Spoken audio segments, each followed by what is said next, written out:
spying on a senator. You kill the messenger. Removing voters from the register.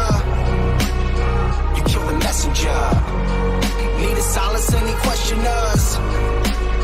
You kill the messenger.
In my dreams, I walk free in the city streets. 2,500 days plus 50 weeks. Doing hard time for these WikiLeaks. Trying to bring the truth out, man, it only gets you weak. And then they gag you.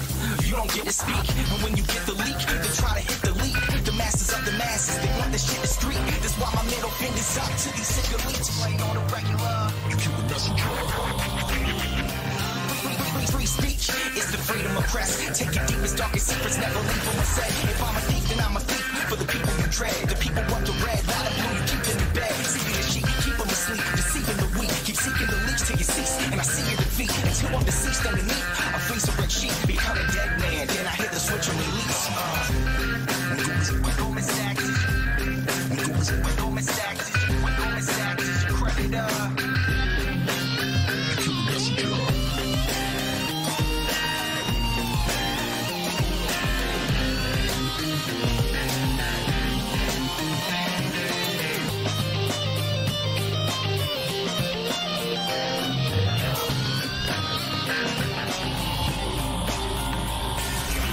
And outside my window a figure quickly creeps. They dark as night like some motherfucking chimney sweeps. Whiskey what my Mickey keeps, dying in my kidneys weak. Silence of my risky tweets, what the grand jury seeks. I'm wanting peace, like 7 years in Tibet. Now rest in peace, like 7 years under threat. Cause I released 7 balls, they upset. They ended the rape sentence, but the US still insists arrest. I guess it's a sin to take the truth and disseminate. And I'll pay the Gandhi, take him and eliminate.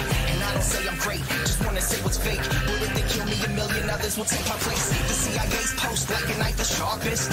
All hypocrisy, lies, and heartless. They want to stop me, my life make my heart quit. Cause democracy dies in the darkness.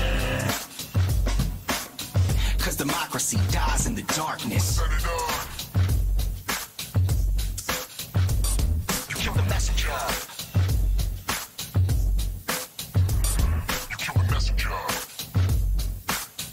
Democracy dies in the darkness.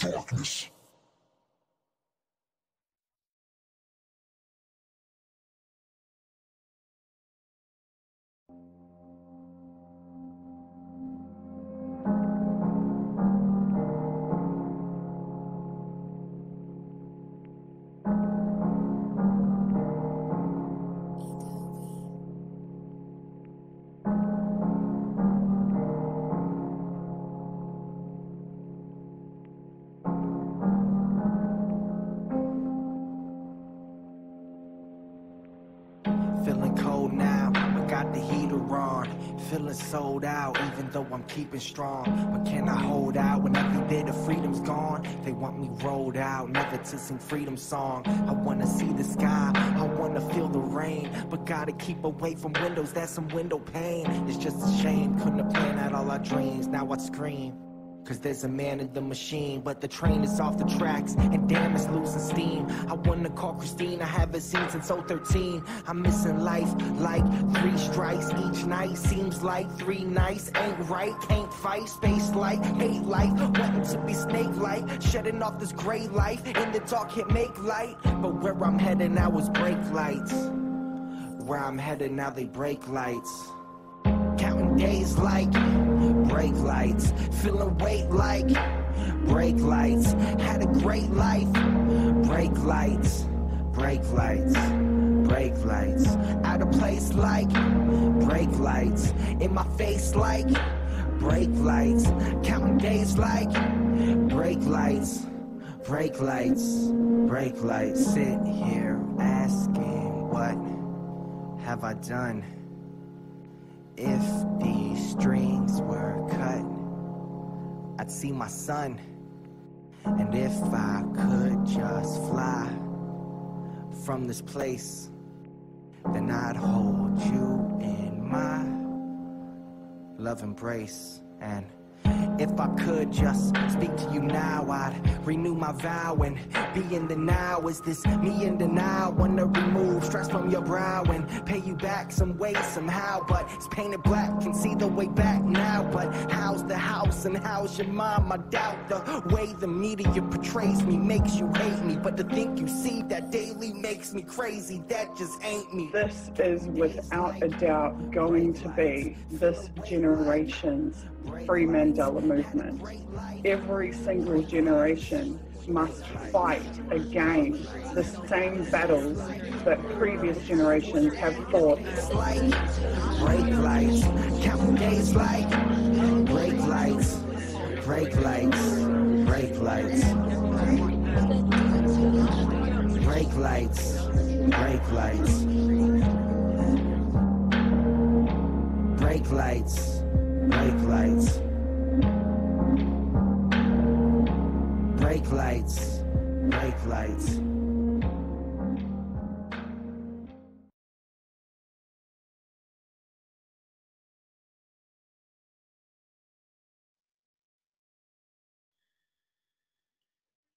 Welcome to the 18th Unity for J online vigil for WikiLeaks publisher Julian Assange. I'm Joe Lauria, editor-in-chief of Consortium News. And I'm Elizabeth Voss, editor-in-chief of Disobedient Media. Julian Assange is a wanted man because he's published classified information given to him by whistleblowers that revealed the crimes around the world, not only in the U.S. But it is in the U.S. It is the U.S., the supposed beacon of freedom and democracy and press freedom around the globe, that wants him extradited to the United States for the crime of publishing. He has interfered with the interests of some of the most powerful people in the world by revealing their machinations to the public. That's why Julian Assange has been a refugee in the Ecuadorian embassy in London for the past 6 years. Though he's not been charged with a crime by either the UK or Sweden, he knows that the second he steps back onto British territory, he will be arrested and sent to the US, where he's unlikely to receive a fair trial and would likely spend the rest of his life in prison. Those powerful interests want him to pay. It is a historic test of press freedom. The corporate media, which once profited from him, has now abandoned Julian Assange, and they could face the same threat to their freedom to publish classified information were he to be arrested. Well, I want to welcome my co-host, Elizabeth Voss, for our first joint session, the 18th Vigil for Julian Assange. We're going to look now at some of the headlines of the past week involving WikiLeaks and Julian Assange. Of course, the biggest story was the testimony by Michael Cohen, former lawyer for Donald Trump, in the Congress in Washington. And this got enormous play, of course, in corporate media. And particularly what we're interested in is where he brought up a WikiLeaks issue. And that was, of course, something he said in his opening statement. And I'm going to read that part. And then we're going to dissect that, hopefully for the rest of the show with some of our guests. Cohen said, quote, "As I earlier stated, Mr. Trump knew from Roger Stone in advance about the WikiLeaks drop of emails. In July 2016, days before the Democratic convention, I was in Mr. Trump's office when his secretary announced that Roger Stone was on the phone. Mr. Trump puts Mr. Stone on the speakerphone. Mr. Stone told Mr. Trump that he had just gotten off the phone with Julian Assange and that Mr. Assange told Mr. Stone that within a couple of days, there would be a massive dump of emails that would damage Hillary Clinton's campaign. Mr. Trump responded by stating to the effect of, quote, wouldn't that be great? During the questioning in Cohen's testimony, Representative Thomas Massey and Cohen had this exchange that I think is extremely revealing and should end this matter right there. Representative Massey said, you said, and this is also in your testimony, in the days before the Democratic Convention, you became privy to a conversation that some of Hillary Clinton emails would be leaked. Is that correct? Cohen said correct. Massey, okay, was that in, you said late July. Do you know the exact day? Cohen, I believe it was either the 18th or the 19th, and I would guess that it would be the 19th. Representative Massey, but it was definitely July. Cohen, I believe so, yes. Representative Massey, do you know that was public knowledge in June? This was Mr. Assange, and I'd like to submit this, unanimous consent, to submit this for the record. The chairman says, Chairman Cummings, without objection, so ordered. Massey says, Mr. Assange reported to the media on June 12th that those emails would be leaked.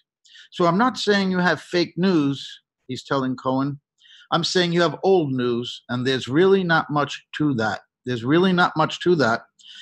There shouldn't be much to that. This should have made it an open and shut case that there was indeed no so-called collusion between a member of Trump's campaign, Roger Stone, and WikiLeaks. First of all, WikiLeaks strongly denies that Julian Assange ever had a phone conversation with Stone. On February 27, just 3 days ago, WikiLeaks put out a statement on Michael Cohen's testimony to Congress. It says, WikiLeaks publisher Julian Assange has never had a telephone call with Roger Stone. WikiLeaks publicly teased its pending publications on Hillary Clinton and published about 30,000 of her emails on 16 March 2016. That's when they first revealed that these emails would be coming. Secondly, Assange announced as I said, he announced those emails on British TV on June 2016. That video was made available again in the wake of Cohen's testimony by WikiLeaks. On their Twitter page, you could watch Julian Assange telling a television audience that they have some emails coming out about Hillary Clinton. So we're made to believe now that Cohen in July is saying that Roger Stone tipped off candidate Trump, that these emails were coming. Now, even if WikiLeaks had shared such information in advance, it wouldn't be a crime, nor any collusion to steal the emails. The only crime here is someone took the emails that was the private property of the Democratic National Committee and of John Podesta, the chairman of the Clinton campaign. But there's no suggestion that there was any effort to steal those emails. It was only a matter of knowing in advance, which has been elevated to a crime, knowing something in advance when the whole world knew it in advance as well. Craig Murray, who we've had on this show, the former British ambassador to Uzbekistan and an associate of Assange, and WikiLeaks said in a tweet on February 27, quote, anybody who believes that Julian Assange was able to phone Roger Stone from inside the Ecuadorian embassy with neither the GCHQ, NSA, CIA, MI5, or FBI intercepting the call is severely deluded. The combined budget of those agencies is $41 billion US. Michael Cohen's testimony is obviously nonsense. Unfortunately, it's not obvious to a large segment of the population. That's something we're going to talk about. Absolutely. And the second major news event to discuss today is the fact that Chelsea Manning has been subpoenaed. And we have a quote from the New York Times who wrote on the subject saying, quote, Chelsea Manning, the former Army intelligence analyst convicted in 2013 of leaking archives of secret military and diplomatic documents to WikiLeaks, revealed in an interview that she had been subpoenaed to testify before a grand jury and vowed to fight it. The subpoena does not say what prosecutors intend to ask her about, but it was issued in the Eastern District of Virginia and comes after prosecutors inadvertently disclosed in November that Julian Assange, the founder of WikiLeaks, has been charged under seal in that district. Ms. Manning, who provided a copy of the subpoena to the New York Times, said that her legal team would file a motion on Friday to quash it, arguing that it would violate her constitutional rights to force her to appear. She declined to say whether she would cooperate if that failed. Quote from Manning, Given what is going on, I'm opposing this, she said. I want to be very forthright. I have been subpoenaed. I don't know the parameters of the subpoena apart from that I am expected to appear. I don't know what I'm going to be asked. And that's the end of that quote from her. Joshua Steve, a spokesman for the Office of the United States Attorney for the Eastern District of Virginia, declined to comment, but there are multiple reasons to believe that the subpoena is related to the investigation of Mr. Assange.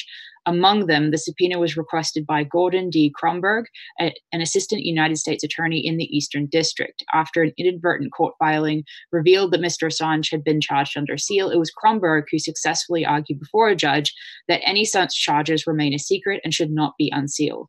Moreover, Ms. Manning said Mr. Kronberg has told her lawyers in vague terms that prosecutors want to talk to her about her past statements. During her court-martial, Ms. Manning delivered a lengthy statement about how she came to copy archives of secret documents and send them to WikiLeaks, including her online interactions with someone who was likely Mr. Assange. And so that's definitely going to be a topic of discussion for this week's Vigil. The third point of news to discuss, though, is Tulsi Gabbard and her defense of WikiLeaks. We have the Washington Examiner writing, quote, Representative Tulsi Gabbard, a 2020 Democratic candidate for the presidency, defended the work of WikiLeaks during an event in New Hampshire on Saturday, saying that the stolen information published by the secrets leaking organization has, quote, spurred some necessary change. And while that may not be the strongest endorsement, one could imagine from somebody who is running as a Democratic, candidate in the primary process, considering that situation, that is a pretty strong statement, especially in comparison with other candidates in that field. And then the last point of news to discuss is the fact that UK, considering that situation, that is a pretty strong statement, especially in comparison with other candidates backing the UN decision regarding Julian Assange of news to discuss. He's in arbitrary detention. He's the first UK MP to do so, and he's now been suspended from Parliament or from the Labour Party, I believe, but he's not been expelled. And that there's a whole lot more going on with that story that we'll discuss later in the Vigil. So some upcoming events related to WikiLeaks and Julian Assange, who has been nominated for the 2019 Nobel Peace Prize, we should add. On March 3rd, that's 2 days from now, Sunday at 2 p.m. at Martin Place in Sydney, Australia, there is a rally that will be held, and there will be several speakers there, including John Pilger, the legendary Australian journalist and Melbourne, also, of course, in Australia. At the State Library, there will also be a hopefully very large event, people coming into the streets to support Julian Assange in his home country, which would be an enormously important undertaking. So those are two major events. If anyone is in Australia or passing through, it'd be great if you could stop by there. So, Elizabeth, we have a lot of things to talk about just between us right now. For example, let's leave the Cohen testimony aside for a minute.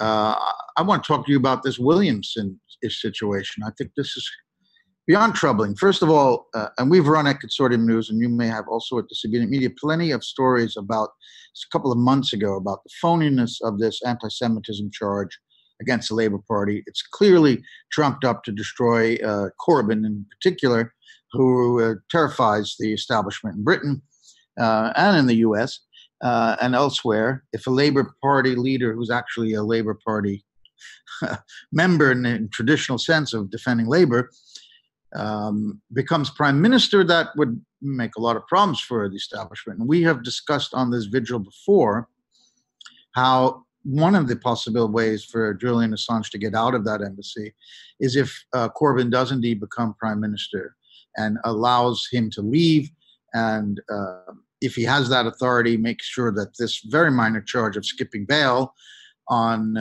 an investigation that's since long been dropped from Sweden. There were never any charges in that case. There are no charges as well about skipping bail. There's simply an arrest warrant. He's not been charged with skipping bail. That arrest warrant for that very minor charge that is totally irrelevant now could be dismissed perhaps by Corbyn if he came to power, and the May government is sort of hanging on by a thread with the Brexit issue. So the idea that Jeremy Corbyn could become prime minister is not a fantasy whatsoever.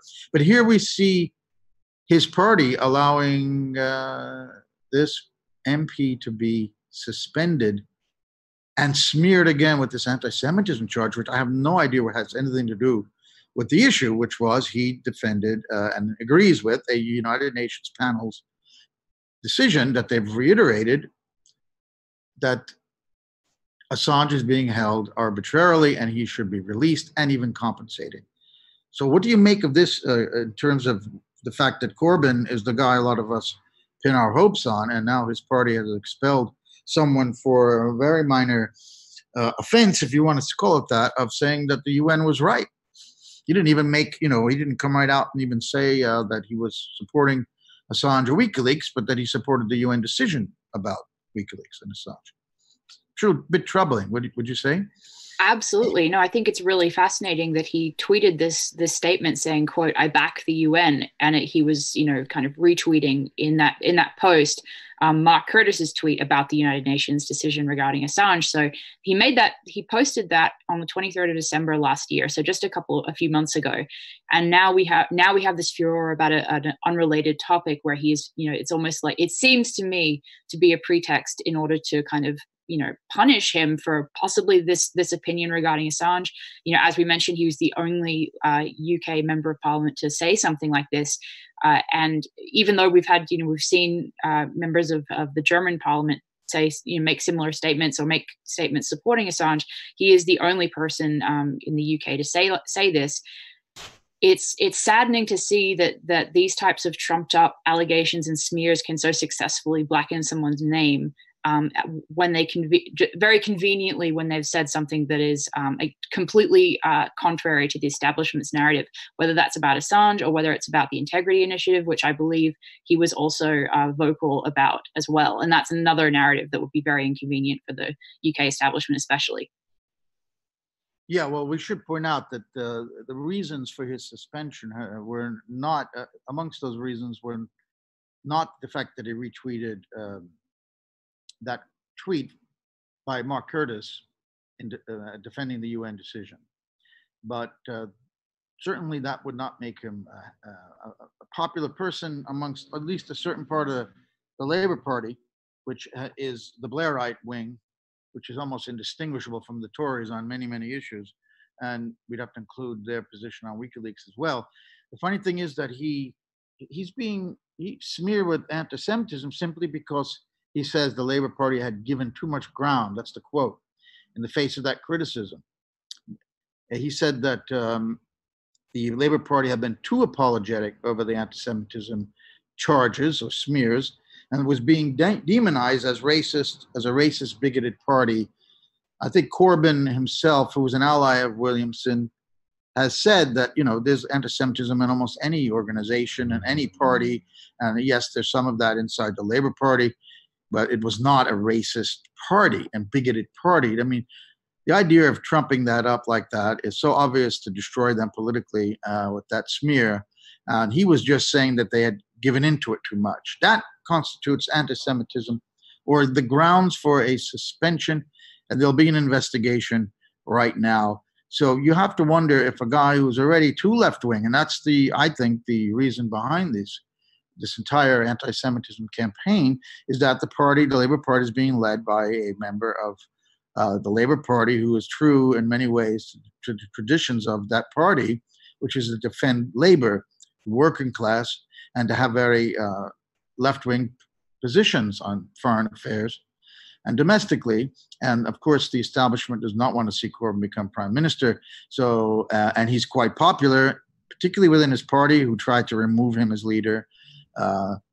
And the funny thing is, about a week ago, one of the 7 members of the Labour Party that left, in this effort to undermine Corbyn, because they claimed that the party was racist and anti-Semitic. One of these women, I'm forgetting her name, I think it's Angela Smith, but I could check that, was interviewed the day after she left with this big news in the UK that 7 members of the Labour Party had defected because of the so-called anti-Semitism and racism in the party. And when she was talking on live TV, she said, and I'm quoting her, that this is not just an issue for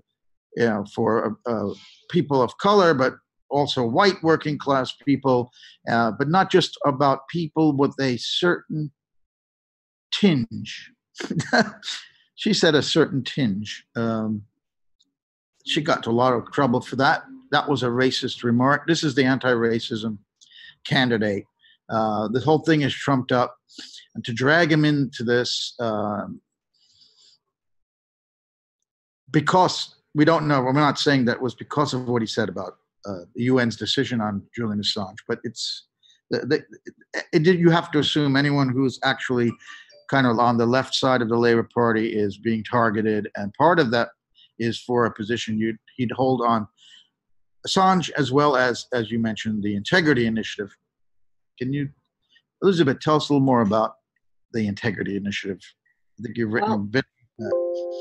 Absolutely, yeah. We know that the Integrity Initiative is essentially this this organization that I believe is listed as an NGO or a non-profit type of NGO, but it's related directly and through intermediaries to the United Kingdom establishment and the government, actually. And essentially what we saw, and what a lot of reporting, not just by Disobedient Media, but also by Grey Zone and by UK media as well, has shown, is that the Integrity Initiative and its proxies have been very, very much part of this kind of push for, promoting Russiagate and the Russiagate scandal, basically smearing independent journalists, including Disobedient Media and myself, when we reported on issues like the Catalonian independence movement. There was a major pushback article from El País, a Spanish, kind of paper of record, and basically what we saw was that this smear took place, a year or so ago, or maybe more, but essentially the writer involved and just the outlet itself was very much related to and tied to the Integrity Initiative and its proxies. We also had attacks on Disobedient Media from entities like the Atlantic Council, which is also a partner with the Integrity Initiative, and it just goes on. And that's only Disobedient Media as an example. That I'm obviously familiar with because it was kind of our experience, but there's a whole lot more to it than just that, of course. And so we have a quote from a commenter saying, quote, Chris Williamson was pushing for the Integrity Initiative to be the subject of a parliamentary inquiry. And so you can imagine that in addition to Chris Williamson's statements, backing the UN and the UN's ruling on Assange, that type of position would put you into the sort of position of being targeted by the establishment, to put it lightly, for sure. Yeah, no doubt about it. And the Integrity Initiative was revealed by some anonymous actors, because this was supposed to be a highly secret operation. And the really chilling part, especially if you're a UK citizen, is that the government, the Defense Ministry and the Foreign Office and government money was poured into this operation. And one of their main targets was Jeremy Corbyn. So you've got the sitting Tory government basically funding a secret operation to smear their political opponent using the official organs of the state. What this initiative did was to draw in academics, journalists, and government officials and military officials to work to smear opponents of the establishment. And one of them was, of course, Corbyn, but also Julian Assange and WikiLeaks. So, I mean, it's very clear what's going on here. This is an extraordinarily upsetting, government-funded, government-backed, highly partisan attack on anyone who they see as a threat to the establishment interests.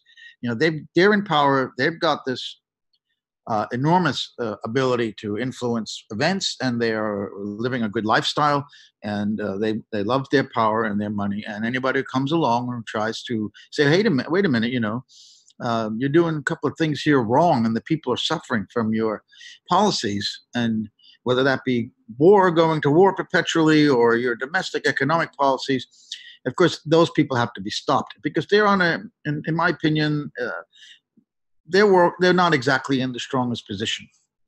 Establishment figures, they're nervous, they feel threatened by anyone who just criticizes them, because whether they realize it or not consciously, they're standing on not very solid ground, because their power and wealth is not legitimate in many, many ways. And so that's why they cannot deal with legitimate criticism. So they'll establish something like the Integrity Initiative, linked again to that Atlantic Council, which is funded by NATO and others. It's an odious organization that has also been taken on by Facebook to help in their what can only be called censorship of Facebook for, again, criticisms that the establishment does not like. So, I mean, we're supposed to be living in democracies, Elizabeth, and you have to realize, I think, that they are severely challenged, if not weakened to the point of not existing anymore. And yet it fades into the background. You know, this becomes part of normal life. No matter these outrages, for example, Snowden's revelations of a few years ago, big splash, a lot of people upset. Mainstream media covered it. Sales of 1984 by George Orwell skyrocketed. People said, damn, we're living in what Orwell had predicted way back there in 1939 when he wrote this book, that we are 49, rather, he predicted the dystopia we're now living in, and no one's talking about that anymore in the mainstream. I mean, crazy people like us are talking about it because we realize it's how significant it is. And now it's not just been Snowden's revelations, it's now this Integrity Initiative, for example, revelations, and all the revelations that WikiLeaks has put out over the years that show a picture of very ugly ruling circles in our Western so-called democracies. And we have to be shut up by being smeared somehow as Kremlin stooges, as anti-Semites, etc., because we want to keep this story alive that has become part of the fabric of our lives, that we're being spied on by the post office in the U.S. We have a story by John Kiriakou up there in Consortium News right now about this mail cover. Every piece of mail was photographed front and back. The NSA has everything, and they haven't revealed, as was pointed out by Craig Murray, any of this phone call between Assange and Roger Stone. Let's hear it. They have the audio. Play the audio. Let's hear it. I want to hear it. You know, and then well, it's the same lack of evidence we have with alleged Russian hacking. Like, well, if they hacked, just show us the evidence. I'm sure the NSA has it. I mean, Bill Binney said that many, many times, and there's no way to really push back against that. There is, and they might claim Mueller and his legions of defenders that they've got that evidence, but they can't reveal it right now. You know, because it's a legal process, and they're going to reveal that in the trial, let's say. But there's never going to be a trial of those GRU agents. They're not going to be arrested. They're not going to be extradited to the U.S. So when you're in a situation like that as a prosecutor, you could put it pretty much anything you want in an indictment, knowing it'll never be challenged in a courtroom, and it becomes a political document. And that leads us to Michael Cohen, because having created this maniacal atmosphere of Russian interference in the 2016 U.S. presidential election, creating this context in which anybody, you mentioned the word Russian, and someone from Trump team met a Russian or spoke to a Russian, and all hell breaks loose. And it doesn't matter what, you know, that is not a crime to talk to a Russian. We are not the United States that is not at war with Russia. My reading of the law on treason, including from the U.S. Constitution, is that you need to be at war with a country in order to help that enemy. Russia is not formally an enemy of the United States. And yet, whenever there's a mention of a Russian, or in this case, there's this talk about a conversation with Assange and Stone in which the Trump campaign was advised in advance. Now, you tell me what statute under U.S. laws is knowing something in advance a crime? Can you tell me, Elizabeth? No, I'm not a legal mind, but I'm pretty sure that does not exist. So, yeah, no, it's insane. It's really insane. And on top of that, the whole world knew in advance. So exactly. Just on its own, okay, even if they were told in advance, so what? What does that mean? They could prepare their exploitation of that fact, I guess. If you're in a political campaign and you know there's some dirt coming out, and there's not even an indication here that they got copies of the emails before anybody else. Is there? Did Cohen say that? I didn't hear him say that. Not to my knowledge. Not to my knowledge. Yeah. Even that wouldn't be, in my opinion, a crime, but it would be, okay, they want to help the Trump campaign by being able to read all these emails before the public can, so they can prepare statements, they can learn how to exploit this very damaging information about Hillary for their campaign. So that I would admit that's would have been an aid to the Trump campaign to give them not a heads up, but the actual documents, the actual emails, so that the moment they were made public, the Trump campaign, if they knew what they were doing, could come out with all of these statements and point out things to the public. And this is how they cheated Bernie Sanders. And look at her, the hypocrite, saying she's for the people when she's giving all these speeches to Wall Street. And this is what she said, etc. But that didn't happen. They didn't give them the emails. Exactly. They just said they told him in advance, but the world knew at least a month before, that those emails were coming. This is so out of the ballpark insanity that they're making. Yeah. I mean, I remember in March 2016, as you read earlier when we were going over the headlines, that there was that announcement about that way back in March. I mean, I remember that. So it's amazing to me to see all of these legacy press outlets act like that just didn't happen. They're just completely and blatantly and overtly rewriting history. It's insane.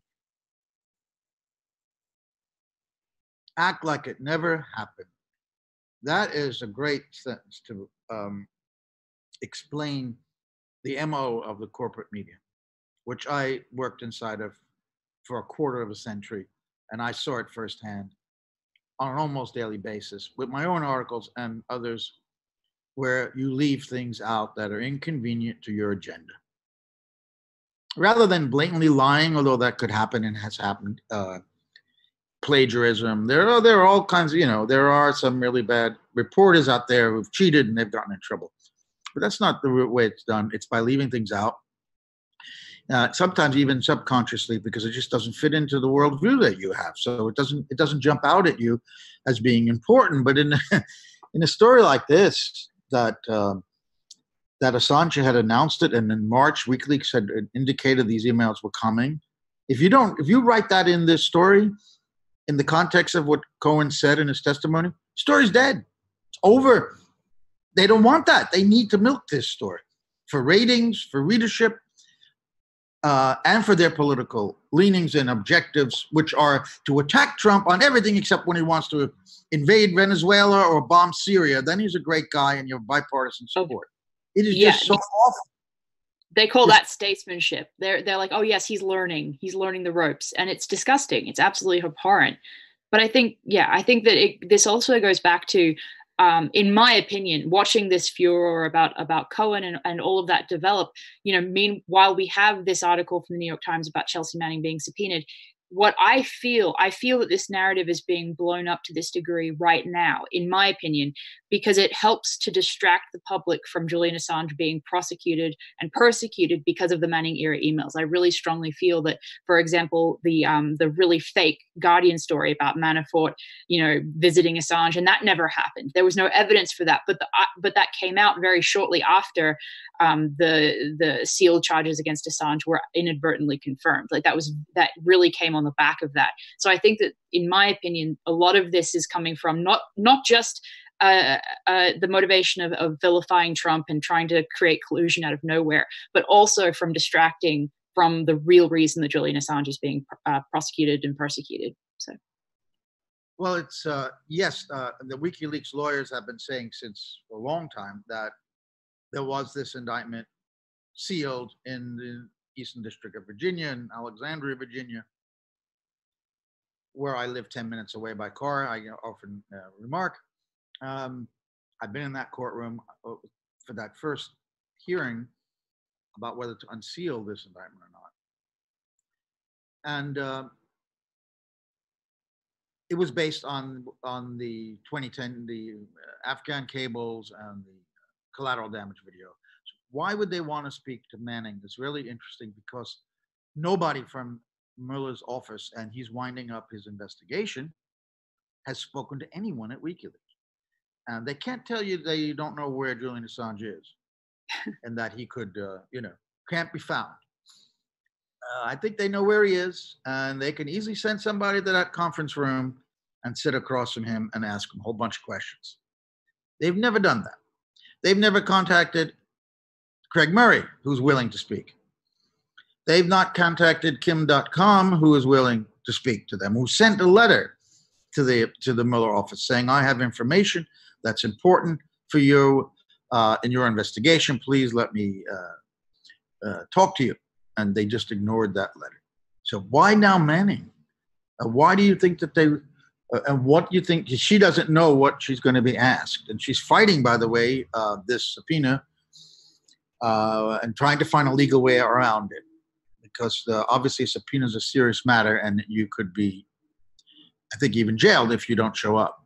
So if you ignore that as contempt of court.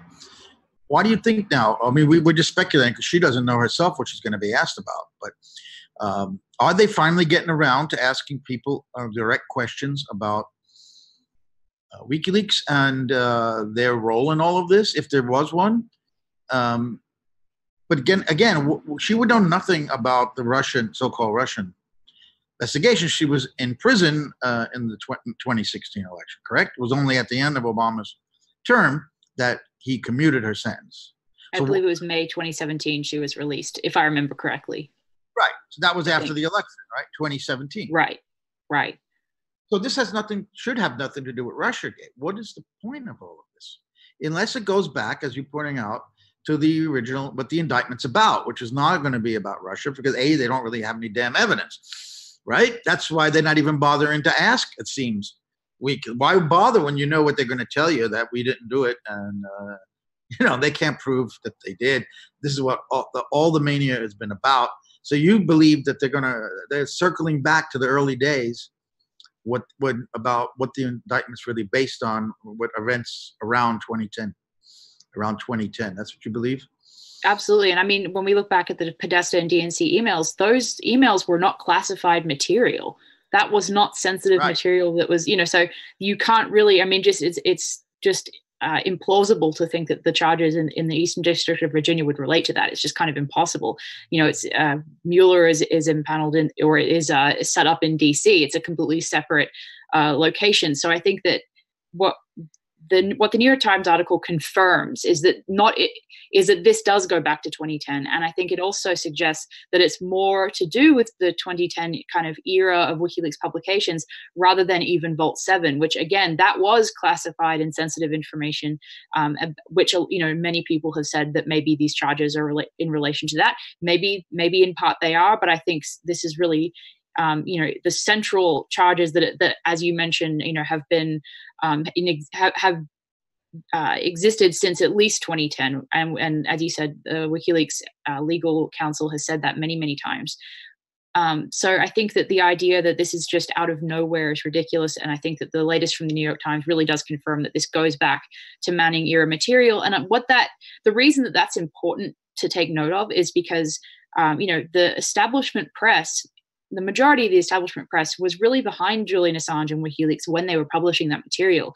When Collateral Murder came out, when the Iraq war logs, the Afghan war logs, all of those publications were really celebrated by liberal media, and there's nothing wrong with that. But it makes them appear very hypocritical if they're now, celebrating Assange being prosecuted for those publications. I think that makes them look very hypocritical. And I think that that's, again, part of the impetus behind continuing to smear him, even though it's baseless, regarding, the Cohen testimony, Russiagate, the entire mess. It's because it really lets them off the hook for their own hypocrisy. So the latest news. Go ahead. No, you said that those emails were not classified, but, let's not forget that Chris Cuomo on CNN said that you're not allowed to read them. Only we're allowed in the media to read them. That was priceless. Yes. One of the most astounding statements among so many astounding statements in this whole Russiagate fiasco that I've ever heard. And this guy should have been fired for something like he probably thought that they were classified information, the emails. But even then, why would only the people in the media be allowed to watch it? If it's classified, nobody in the media is supposed to be allowed to see it either. So there's no situation where any classified documents are permitted to be read by the media only, but not the public. Isn't the media's job to communicate with the public? So if they could read it, then they're supposed to be silent about it. There was just, I'm sorry I'm going on about this Cuomo statement because it's so ridiculous. But because you said that they weren't classified, but Chris Cuomo has a different view. I'm joking about that. The more important point here about proving that this is about those early days and the sealed complaint or indictment is that it's the same guy, Kronberg. What's his first name here? Let me see. Yeah, Kronberg. I see. He's a U.S. district. Yeah. It's Gordon Kronberg. Assistant U.S. DA in the Eastern District of Virginia. Now, Kronberg was in that courtroom of Leonie Brinkema, courtroom 700 in Alexandria when I was there for the first hearing on whether to unseal them. And he made the government argument why they shouldn't. He also apologized for the inadvertent release of those two paragraphs in a completely unrelated criminal case that was also being handled by his office. So it appears that somebody pasted in from Assange's indictment into this other guy's indictment, something that they shouldn't have. That indictment was made public when that other guy was arrested, and it was some garden variety violent crime and nothing at all to do with Assange. And that's how the public became aware that this one sentence in those two paragraphs says, because Assange has been charged. So Brinkema decided ultimately that that was not proof that he has been charged, and that the government says that they are not confirming or denying whether he has been charged. So on that basis, we cannot make the indictment public. But Kronberg shows up again in this story because he wants to talk to Chelsea Manning. So that indictment, if it's sealed, is maybe not complete yet, and they're continuing to investigate it.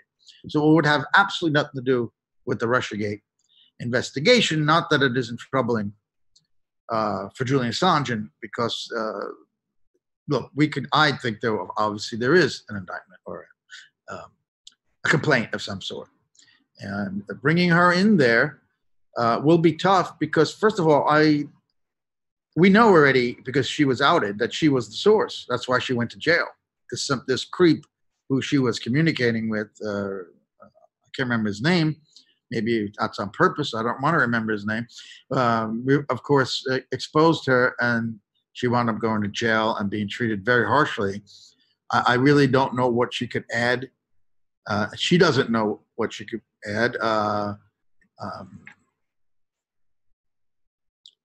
I don't know. It's a really bizarre story why they would bring her up at this point. It's to talk perhaps about some internal processes of WikiLeaks that she might be aware of, how she transmitted her data to WikiLeaks. But I know I'm just grasping at straws here. I don't know why they want to talk to her. But again, it's not about Russia. I can't speculate either, but we have Bella Magnani on Twitter saying it's not speculation what DOJ wants Chelsea Manning to testify about. She says, if you look at the top right-hand corner of the grand jury subpoena, you'll see 10GJ3793. That's the WikiLeaks case number targeting the, quote, founders, owners, or managers of WikiLeaks. So thank you, Bella, for that tweet. That's really informative. So. And I'll link that in the live chat as well of the video, so people can take a look at that if they like.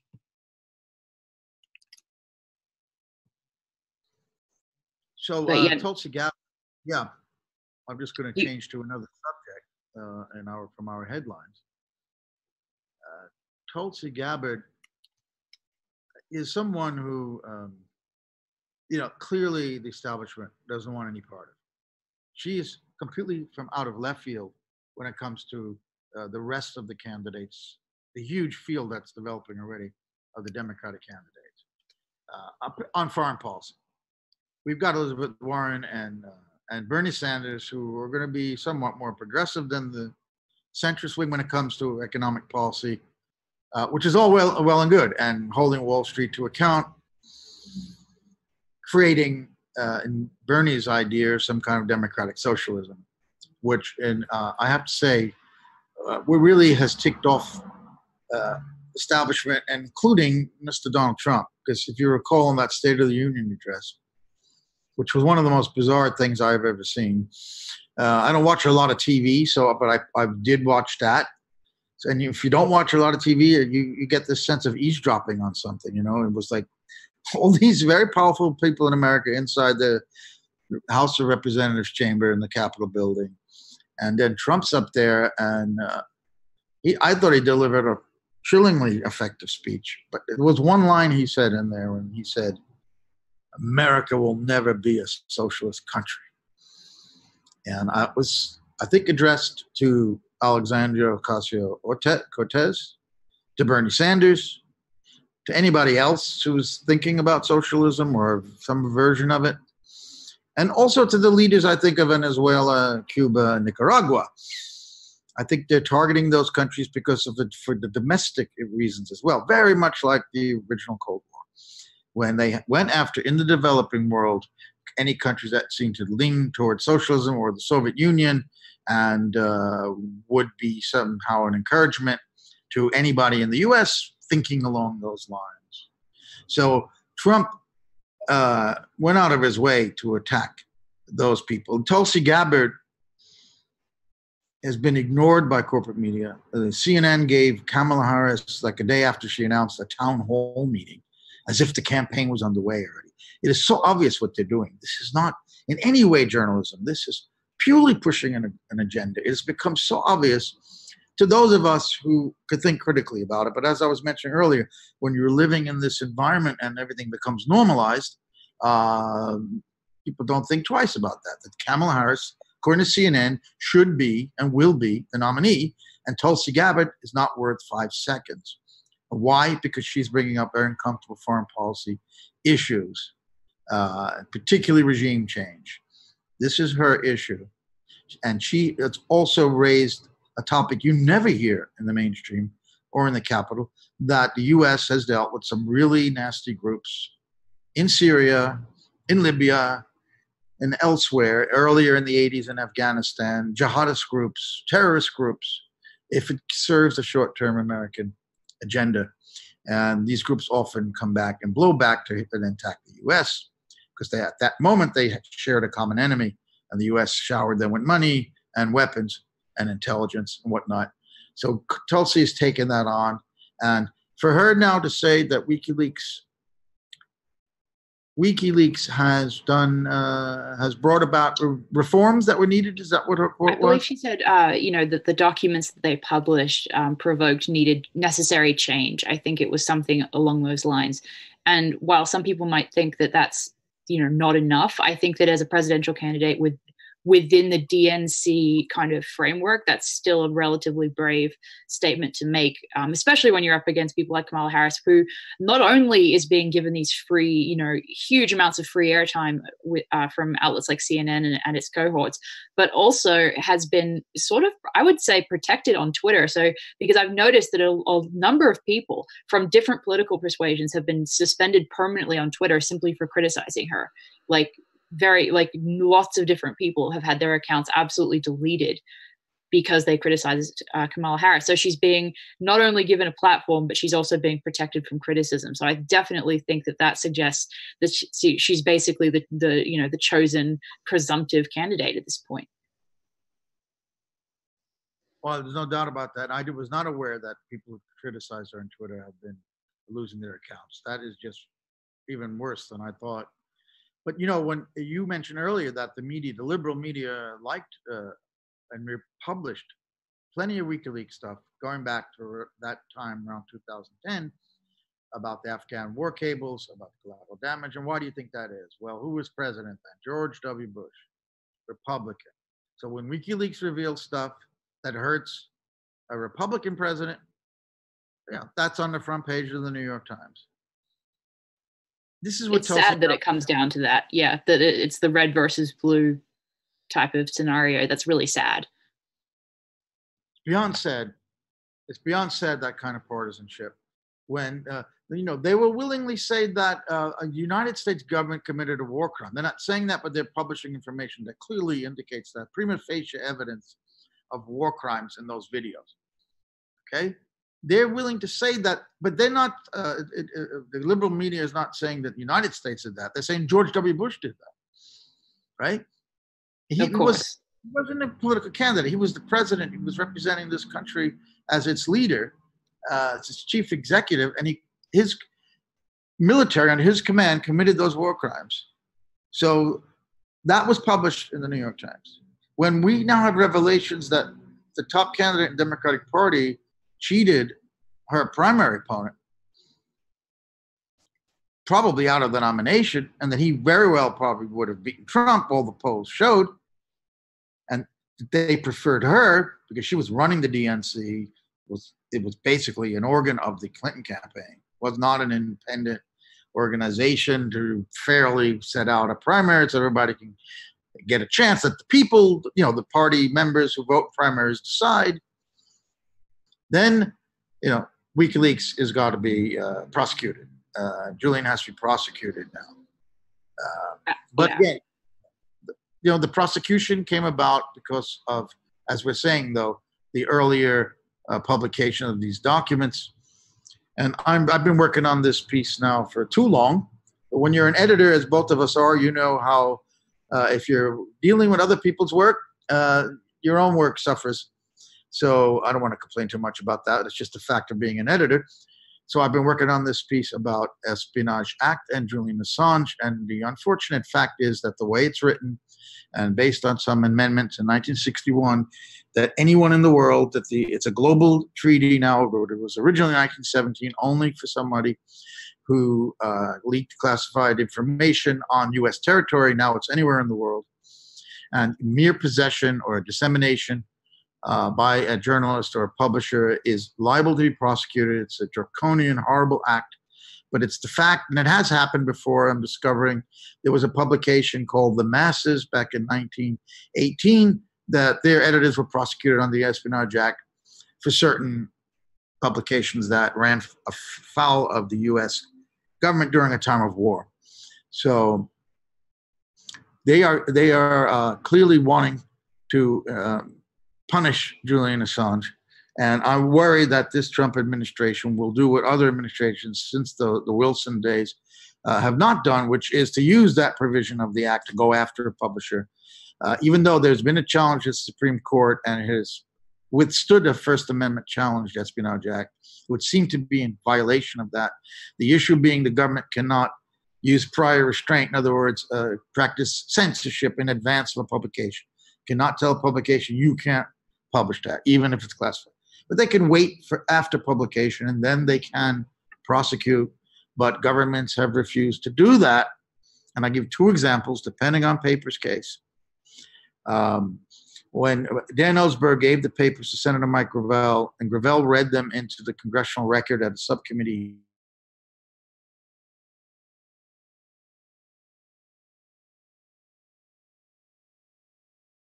a legislative act to say whatever he wants, and you cannot be questioned for that, so that you could any member of Congress can declassify anything they want and not get in trouble. Make it public, if it's in the act, if it's during a legislative act. But afterward, Gravel then published, depending on papers, in Beacon Press in Boston, and it was made known to him at that time that he was then liable for prosecution, U.S. Senator, because he published outside of a legislative act classified information that had already been made public but was still considered classified. But Nixon didn't go after him. And then we have the example of the Obama administration wanting to go after Assange as well. And as far as I know, in 2010, the president was Barack Obama, isn't that right? Mm-hmm. When this indictment was put together. I believe so, yes. It was Obama who's prosecuted Tom Drake. It's Obama who went after Chelsea Manning. It's Obama who wanted to prosecute Assange and probably put together his court that in his government put together this indictment or a criminal complaint, that seal that we're talking about. But they were worried that if Assange is prosecuted, that opens up all news organizations who also publish classified information, who can be charged under the Espionage Act. And technically, it's there. They backed off, and they didn't go forward with that because they said, they called it the New York Times problem. If they prosecute WikiLeaks and Assange, you know, people are going to say, well, the New York Times is getting away with it. Why don't you prosecute them? So they backed off. But I worry that the Trump administration, who hates the media more than anybody, and a lot of his criticisms are accurate, but many of them aren't, and he's certainly anti-media, and maybe he would go after the New York Times. Maybe that's the idea. You know, maybe get the New York Times would wake up to the issue. You know, it's ridiculous they haven't already. So I think, yeah, I mean, I know that their lawyer has stated that they would be liable, as you mentioned, but it seems that the culture of the New York Times and the opinions and news that they publish still seems to be blind to that fact, despite their own lawyers, you know, basically admitting that they would be liable. Absolutely. They're trying to frame Assange as being part of some collusion because he supposedly told in a phone conversation that the NSA cannot produce that these emails are coming out when the public already knew that. Well, and it's the ultimate irony. It's the ultimate irony that what they revealed was the election rigging, essentially. And then, and not only that, but that then they are accused of participating in election rigging by revealing election rigging. I mean, it's just mind-boggling when you look at it from a big picture kind of perspective.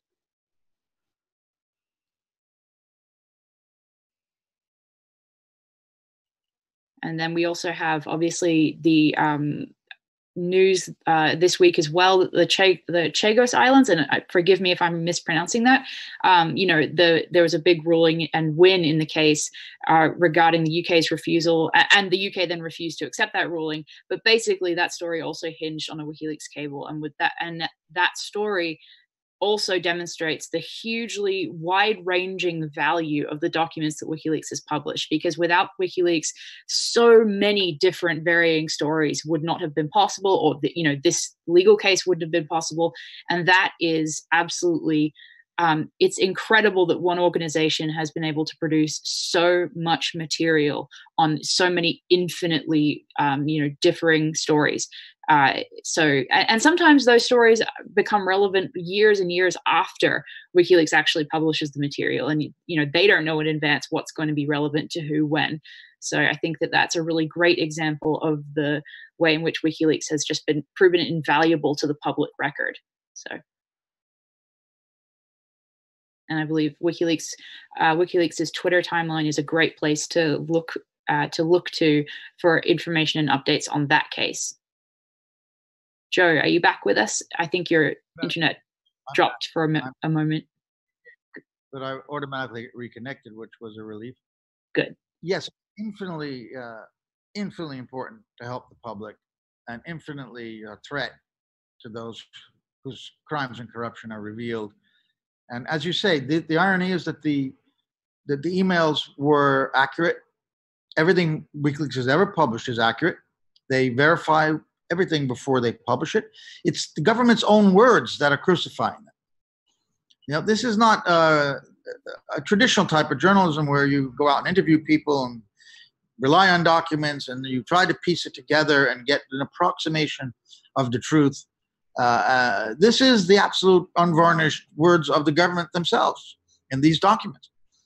So why it's so extraordinary that we could read their own words about what they've done, what they're doing, and that's why they want to stop Assange, obviously, and WikiLeaks, because they cannot it's harder for them to get away with this stuff, except that the media has now turned on Assange and WikiLeaks because he exposed Hillary Clinton, and the contents of those emails are forgotten and are buried in all of this. It was, well, I lost the election, and let's not talk about what those emails said. They immediately, I remember Susan Rice tweeting out right away, this is all, the whole thing was about Russia from the beginning, because that's the great scapegoat of the United States during the First and Second Cold Wars. Anything that happens that's damaging to ruling interests, blame it on Russia. And I've said this, maybe it's controversial, not the first time I've said something controversial, that even if Russia did hack these emails, and if they did somehow give them to some cutout, some intermediary to WikiLeaks so that WikiLeaks wouldn't know it was from Russia, it was still true And it was a service to the American voter. It was a service to the American voter for us to know what Hillary Clinton was all about. And that confirmed a lot of suspicions people had about her, but also revealed things no one had a clue about, particularly the manipulation of the primary process. Now, the charge is that why didn't they put out emails about Trump? Well, I have two answers for that. They didn't have any. Stefania Maurizio, who works for La Repubblica in Italy, is one of the partner media with WikiLeaks, and she has written and spoken about this, including in Consortium News, that they did have some Trump stuff, and they were vetting it, and then they realized it had been published already somewhere else. And the other thing I want to say about that is Trump was an open book. He was out there on the campaign trail saying the most outrageous things, racist things, sexist things, making fun of a disabled person right there on television. We got that Hollywood Access tape that came out, which, again, I should point out, Maurizio Stefania worked on that Access Hollywood thing. And that was planned to be published the day it was by WikiLeaks. The emails before they knew about the Hollywood Access. So it wasn't an attempt to just divert from that, which they've said. But Trump was an open book. We knew what kind of guy this guy is, and he won. He won anyway. So in other words, we didn't need to know as much from leaked emails about Trump as we did of a traditional politician like Hillary Clinton, who, in our own words that we've read because of WikiLeaks, that you have a private and a public position. So what WikiLeaks has done has revealed a lot of her private positions, which the voter needed to know. Trump was already revealing. He didn't have a private and public position. He had one horrible private and public position. He spoke his mind. And it's disturbing that he got as much support as he did to get elected, in my opinion. But I don't think that we needed the idea that WikiLeaks withheld documents from the Trump campaign to get Trump elected and expose Hillary is just rubbish. They didn't have it. They didn't need it. Clinton defeated herself by being such a horrible candidate. And Trump tapped into this anger out there amongst the declining middle class that Sanders, and he was able to manipulate that anger and working people in the U.S. that Sanders would have, I think, used to win, but he was denied the nomination, as we know, thanks to WikiLeaks. And it's really apparent as well that the DNC, Hillary Clinton's campaign, and the media, they are unwilling and have always been unwilling to take responsibility for their role in elevating Trump initially, giving him millions of dollars of free press, free airtime, in the same way that Kamala Harris is now getting free airtime. Because the Clinton, and thanks to WikiLeaks, we know that the Clinton campaign essentially saw him as a great candidate to beat. They wanted him to be the contender against Hillary because they thought that they could beat him. So, it's really disturbing to me the way in which they paint WikiLeaks as the reason that Trump was elected when they continue to refuse to admit their own responsibility in the whole thing. Absolutely. It's kind of disgusting. Yeah, he was the Pied Piper candidate, they called him. Right. They thought Trump was really beatable. And frankly, that was the conventional thinking, and I shared it. I thought there's no way Trump would ever be president. Apparently, if you believe Cohen in his testimony, although we've been ripping him to shreds, he said that Trump didn't think he was going to win either, that it was purely a marketing thing. And that's been said by other people as well. And that could very well be true, that Trump was shocked that he won and was not preparing for that because he shouldn't, and in all likelihood not have won, except that Hillary Clinton was such an awful, terrible candidate. And she had the entire problem with the server which she used to host classified information on her home server. That hurt her a great deal. And she was, in essence, a worse liar than Trump was. Trump was better at lying to the public about caring about the average person. Right. They both try to say that around election time. They're all fighting for our interests, blah, blah, blah. And then they get elected and forget about us until 4 years later, where Trump was more skillful in a way.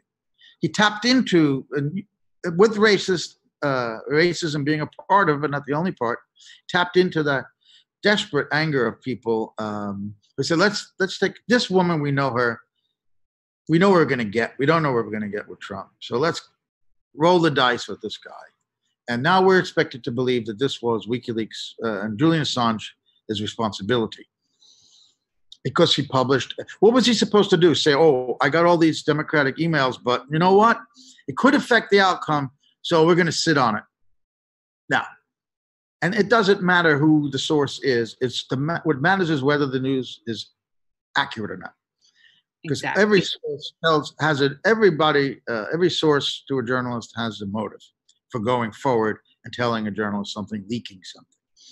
And that's important, the motivation, particularly when we're dealing with oral statements from a source saying, this and this and that, you got to check that out. But when you have the documents in front of you and you can verify that they're real.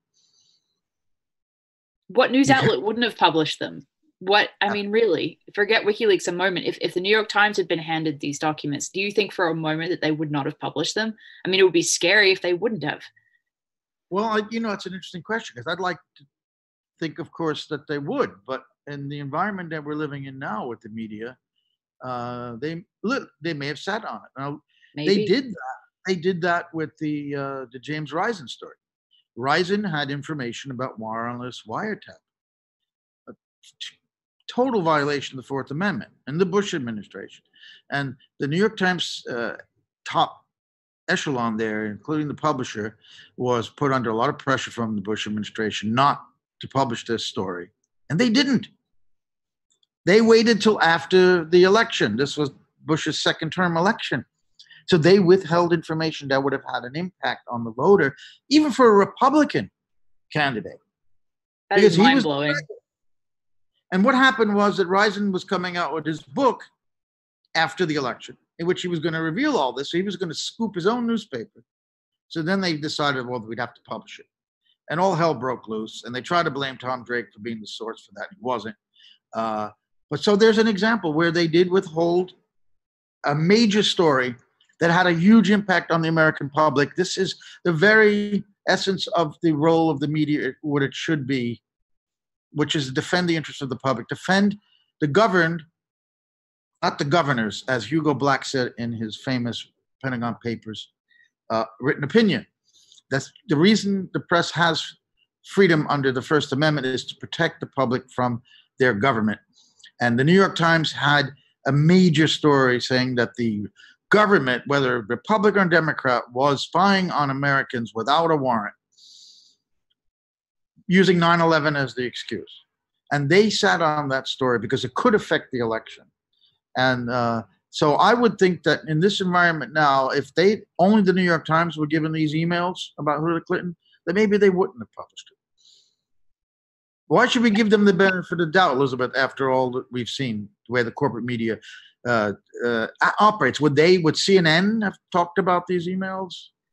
Yeah, I think that there's no reason to give them the benefit of the doubt at this point. I think that's also one of the reasons that within the media kind of bubble, the establishment media sort of culture, I think that's one reason that there is so much rage and hatred towards WikiLeaks. It's not just partisan, red versus blue, you help Trump or something like that. I think it's also the way it results from, at least in part, the way in which WikiLeaks has basically embarrassed legacy press by publishing, as you say, something that maybe they wouldn't publish at all, but also the way in which, they've documented, CNN journalists, et cetera, working with the Clinton campaign. But not just that, they've humiliated them by doing their job for them. One organization doing what the establishment press should have been doing, and the disparity there between WikiLeaks and cable news, legacy press outlets it's really shocking to the public. And I think that's why the culture of legacy press kind of feels exposed and really truly angry at a kind of visceral level at Assange and WikiLeaks. In my opinion, that's one element of it. So basically, on one level, you have the ruling class being exposed, in a very tangible sense. Their secrets and machinations are revealed to the public. But in a secondary sense, the way in which the media is doing a terrible job is also exposed in a more indirect way. And so I think both of those elements come together to create the real sense of not just prosecution legally, but persecution of Assange and WikiLeaks on the part of the entire establishment kind of class.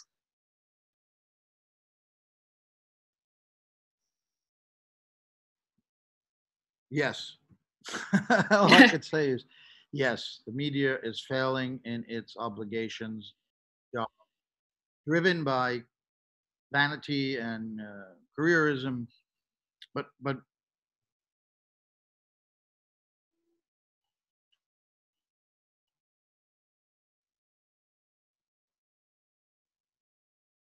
I think Joe's internet may have cut out for a moment again. I'm sure he'll be back in just a few seconds. Here we are. Welcome back.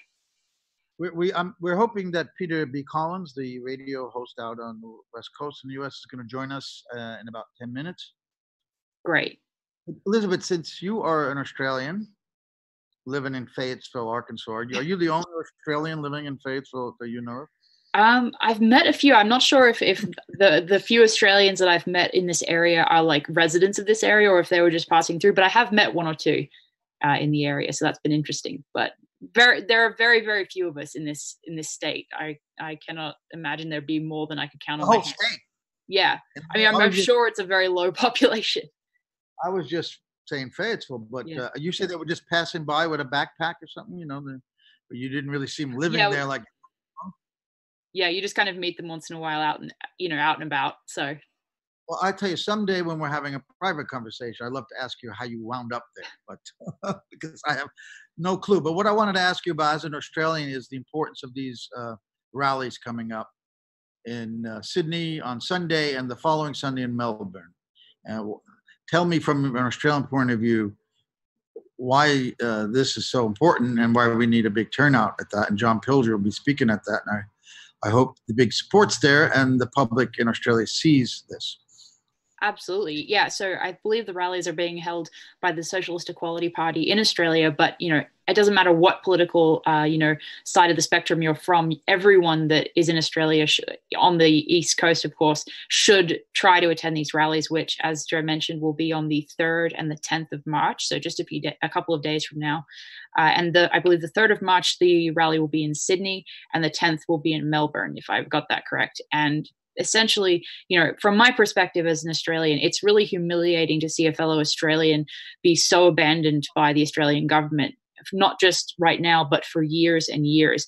I think it's really abhorrent that this issue is not discussed more in Australian press. And, luckily there are a few journalists in Australia that do cover the topic, but not enough by far. And so, I know that in the live stream chat, a lot of people have been asking, how can we help? What can we do? And I think if you're in Australia, definitely the biggest thing you could do right now is to make plans to show up at one of these rallies if you can travel there, if you can be available on either weekend, because having the Australian public mobilized behind Julian Assange is just critical for his own team and defense, but also for the Australian press and government to know that Australians will not stand for one of their fellow citizens being treated in this way by the UK and the US especially. We're talking to you people out in Alice Springs. Get on a plane and come to Sydney this weekend. It seems to me, as an American speaking now, that the media in Australia just has parroted the same thing that the American media did, that they also published WikiLeaks stuff at the beginning, and now he's become persona non grata, and that is very troubling to me. If I were an imperialist, I would be proud that the United States is able to determine the political views and even the culture, the political culture of other countries. But I'm not an imperialist, so I'm disturbed that the U.S. has this kind of reach. And you, as an Australian, where is the sovereignty of Australia? Why can't they, especially about one of their own citizens? Well, I think fellow Australian Caitlin Johnstone, actually, I believe it was a year or two ago, wrote a fantastic article where she basically referred to Australia as the United States' basement GIMP. So I think her assessment of Australian sovereignty was really spot on. I think that it's not just on issues like Julian Assange. I mean, we know in the second Iraq War, the lead up to it, you had John Howard along with Tony Blair, following the lead of George of Bush and his administration and their kind of drumbeat in the escalation that led to that war. I think that this is yet another issue where Australian sovereignty really just goes out the window. There's no independent, foreign policy and view. It's really obvious that, maybe, in the wake of the fading of the power of the British Empire, Australia is almost, in real terms, almost a colony of United States imperialism. And I think that's the evidence we have of that is in policy towards people like Assange, and the foreign policy supporting these wars, these imperialist wars. So it's very unfortunate. Well, this may sound silly, but when I was a kid in grammar school way back in the 1960s in New York City, we played this game where we turned the map of Australia upside down, and it looks like the United States a little bit, just missing Florida. If you turn New Zealand upside down, it looks like Italy, by the way. But so the United States has turned Australia in politics and culture upside down. And a lot of it has to do with World War II. When I was in Sydney a couple of weeks ago, and I was shown these encampments, that were built during this Russian scare. Speaking of Russian scare, there was a Russian scare in Australia in the 1880s because of an article published in the Times of London that Russia was likely to attack Australia, and then it was quickly denied by official sources, but that word didn't seem to filter down to Australia. So there was this panic, and they built these into the sides of the mountain, looking down at the bay overlooking Cheltenham Beach. You could see still, you can go in there, and they were also manned with guns during the Second World War for the Japanese if they ever invaded Australia. And it was the United States, of course, that saved Australia then. And too many people in the West are reliving World War II as if they're still the good guys. And that's been a long time ago. And we see that when American leaders want to target a foreign leader for overthrow or assassination, they are suddenly Hitler. Saddam was Hitler. Milosevic was Hitler. Noriega was Hitler. Hillary Clinton called Putin Hitler. When you hear an American leader calling someone Hitler, there's two things going on. One, restoring this glory of America's saving the world from Nazism. And two, we're going to have to overthrow this guy because we're still fulfilling that same role. We are spreading democracy. We're protecting democracy. And these guys are Hitler. But that diminishes Hitler's importance enormously.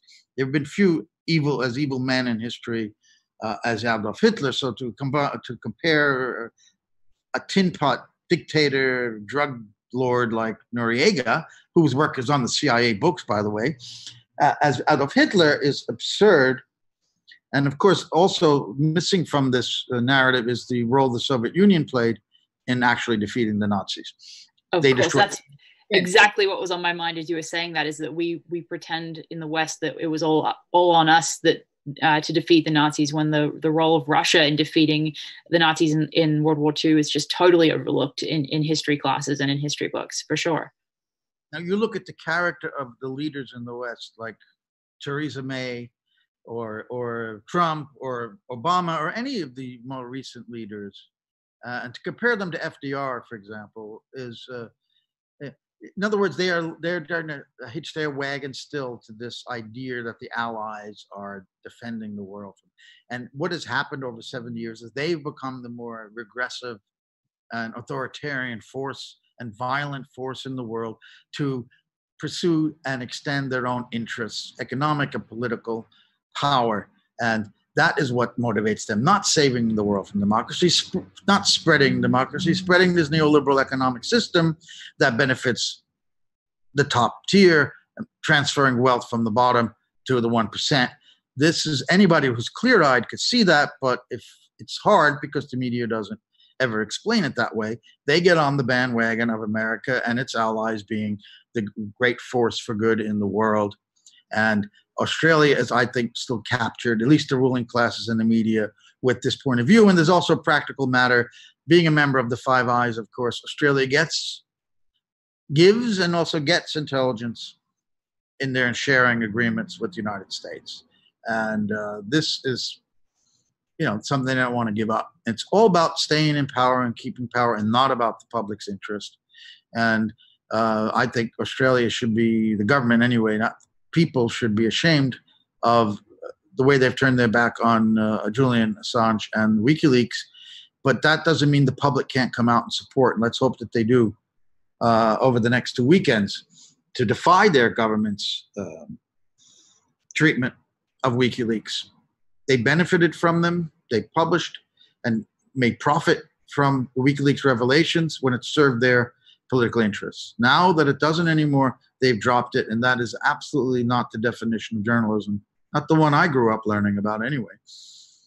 Absolutely. And I think if I'm remembering correctly, just off the top of my head, I believe the Australian government passed a law, if I'm remembering correctly, and chat, if I'm making a mistake, please correct me. But I think that they passed a law wherein journalists could actually be prosecuted simply for discussing classified material or, illegally gotten material. It was like a very, very anti-press freedom law that was passed, if I'm remembering that right. And so I think that again, it's almost as if, Australia in some ways is even worse in some matters than the United States is. And I think that's really troubling as well. And even more reason for people to go and get into the streets and support Julian Assange, who has, fundamentally changed the face of journalism from the ground up. Could you tell us a little bit more about that? I'm not aware of this law. When was it passed? I believe it was just in the last few years since WikiLeaks has been publishing its incredible material. And I don't remember the exact name of it. And I will try to look that up as we continue and when we get some guests on here speaking to get more details on that. But I remember it being a topic of discussion around at least, between 2013, 2014 and onwards, that was really, draconian that they instituted that. Let me just look that up. Let me get this straight. Yeah, while you're looking that up. After the establishment turned against Assange and WikiLeaks, Australia passed a law saying that it was illegal for the press to discuss classified matter internally, not even publishing it, just to possess it. No, I believe it was, to publish on it. I don't know about the possessing it part, but I believe to discuss it. Yeah, that sounds an awful lot like the Espionage Act in the United States, that the media cannot receive classified information. They cannot even hold it. They are not authorized to receive it. So it's not just the person leaking it, the whistleblower, but the journalists and the publishers can be liable for prosecution for holding. So go ahead. Yes, you have it. You have some more details. I've got a comment saying, it was actually passed much more recently. It was in 2017 or 2018. And I've got an article here from ABC in Australia, basically discussing that it says journalists could face 10 years in jail for exposing security agency, quote, bungles. So I think that is absolutely astounding that it was actually passed. It was legislation that did go through the Australian government. So I would just say that I think that type of draconian law is just more reason that people in Australia should be infuriated at their government and really go out and stand in support of Julian Assange. So it's only 2 years on the books, 1 or 2 years on the book. Do you know if anyone has been prosecuted for that? I don't think, to my knowledge, they haven't been prosecuted yet, but I could be wrong on that. But can we say that it's had a chilling effect on the media and the fact that they could be prosecuted? That's really its intended effect? Absolutely. It was passed as part of counterterrorism legislation, as it would be. But no, I cannot imagine that it would not have that exact chilling effect on the Australian media, for sure. It says, the article I'm reading says that the bill creates a new definition of authorized covert intelligence operations called special intelligence operations, and it is an offense to disclose information about those operations. So that was never the law in Australia before. No, not to my knowledge, it was not. It has been since 1917 in the United States. Even if it's not used, this may also not be intended to be used necessarily against journalists, but to shut them up. Definitely. If the press cannot report classified information, they're becoming an organ of the state almost completely. That's the intention here, isn't it? It's absolutely. State-controlled media, if not state-owned. The Western corporate privately owned media always like to talk about state-owned news agencies around the world. and that we're free because we're owned by some big plutocrat.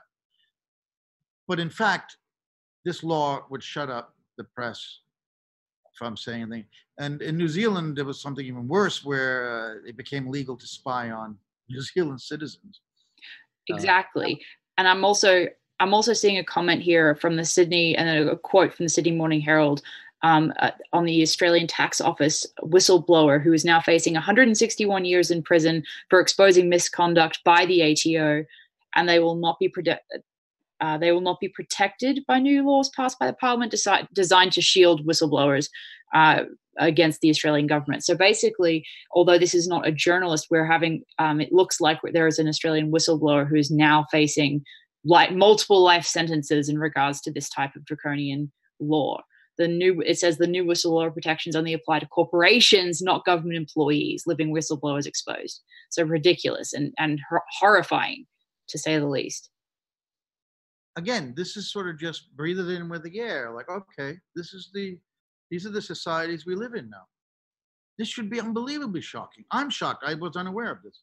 Absolutely unaware. I spent a week in Australia with a lot of smart people, and no one mentioned this. I wonder why. But I'm glad you have, because now I know. Not only I know, but our listeners and our viewers now know that what's happened in Australia. And I wonder what was the impetus behind this, whether WikiLeaks was a big factor in this or not. You'd have to think that it was, but. Yeah, I mean, the fact that it was passed in 2017 and 2018, I would imagine that that had to go into the impetus for that at some level. I'm also seeing that he faces, as I said earlier, he faces 6 life sentences, which this quote says was more than 3 times that of Burke Street mass murderer James Gargasoulis, if I'm pronouncing that correctly. But basically, yeah, I mean, we see people being punished to such an insane degree, where we have, murderers and violent offenders going, with maybe 5 years in prison, really ridiculously low sentences. It shows what our government's and ruling classes' priorities are, at the very least. Well, in some ways, this is worse than in the US, because as far as I understand, whistleblowing protection laws, which are not always followed, of course, but that applies also to government employees in the US, as far as I know. But the idea that they are only protecting corporate whistleblowers and not government whistleblowers, it's just beyond shocking. This should be, but maybe because we've gotten so used to and inured to these abuses, these government abuses, that we are accepting of these laws. That now in Australia, you cannot publish classified information, basically, because from a government employee, because that employee is going to risk a hell of a lot to leak something to a newspaper. I see we have our first guest today, and I'm very happy about that. Is Peter B. Collins. Are you unmuted, Peter? You're not. You will be in a second, hopefully. You are, Peter. Well, you were, and now you're back muted again. So we want to hear your melodious tones. Yes, there you go. Greetings, How are Joe. you? It's nice to join you all from sunny San Francisco today. Well, I'm in a very hot, humid place myself, but I'm glad to hear that it's sunny out in the Bay Area, which is a rarity sometimes, and not freezing cold. Peter, I don't know if you heard any of our discussion, but of course we've talked a good deal about Michael Cohen's testimony as it relates to WikiLeaks. I'm sure you followed that very carefully. So I'd just like to get your take on it. We've already spoken about it. I got a feeling you're going to agree with what we said. But well, I mean, my first takeaway is that Cohen, under highly leading questions from Debbie Wasserman Schultz, he did concede that he had no evidence of collusion. And I think that is a very important takeaway from his public testimony. The other piece that is curious to me is that he claims that he was in Trump's office when Trump took a call on his speakerphone from Roger Stone, who then said, "I just got off the phone with Julian Assange." Now, from all other available evidence, Roger Stone disclaims having ever directly been in contact with Julian. We believe it occurred through the intermediaries, Randy Credico and Jerome Corsi. And that is the state of my knowledge so far. So somebody's bullshitting, and the guy with, it's really hard to pick who the biggest bullshitter is here, because Roger Stone has been at it since Nixon was president, and Trump is a profligate liar himself. But there are many ways I can explain what Cohen says he overheard, and that is that, Roger Stone was pandering to Trump, trying to inflate his own importance and value. And what's kind of funny about all this is that it was a Republican who waved a copy of an article from The Guardian showing that Julian had announced in June that he had Clinton emails and would be releasing them. So, Wasserman Schultz was focused on Cohen with dates around the Republican convention, which were in mid-July of 2016. And so this would be, if Cohen got it right, Roger Stone phoning Donald Trump to tell him something that we all already knew. I believe. Go ahead, Elizabeth. I was just going to add that I believe, and it, as we mentioned at the very beginning of the stream, we also knew in March that they had emails that they released, and that they had information about Hillary Clinton. And I remember hearing about that. So the voluntary amnesia of the press is definitely astounding, for sure. Just to add on to what you said, there is also intentional conflation, because we have to separate which batch of emails we're talking about. Hillary Clinton's personal emails from the server that she delivered to the State Department in the most inconvenient form for them to process. In other words, they printed out emails, delivered hard copies to the State Department, that then had to rescan all of those emails in order to put them into a digital form.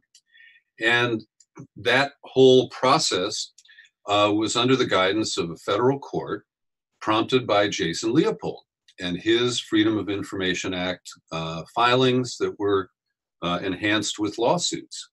And so as we look back, it's very easy for people to conflate these different sets of emails. And fundamentally, we still have no public evidence of how WikiLeaks received these emails and from whom. And yet the corporate media treats as fact the assessment of the intelligence communities that it was Russian hackers who got it from the DNC and gave it to WikiLeaks. And of course, I've been talking to Bill Binney since the hacking was originally revealed, and he is a highly credible source with some evidence. I want to be clear. He has some evidence to support his conspiracy theory, which of course conflicts with the official conspiracy theory, which we're all supposed to just fall in line and believe. And so when we look at the false reporting, such as the claim that Manafort met with Assange at the embassy of Ecuador, it's a free-for-all.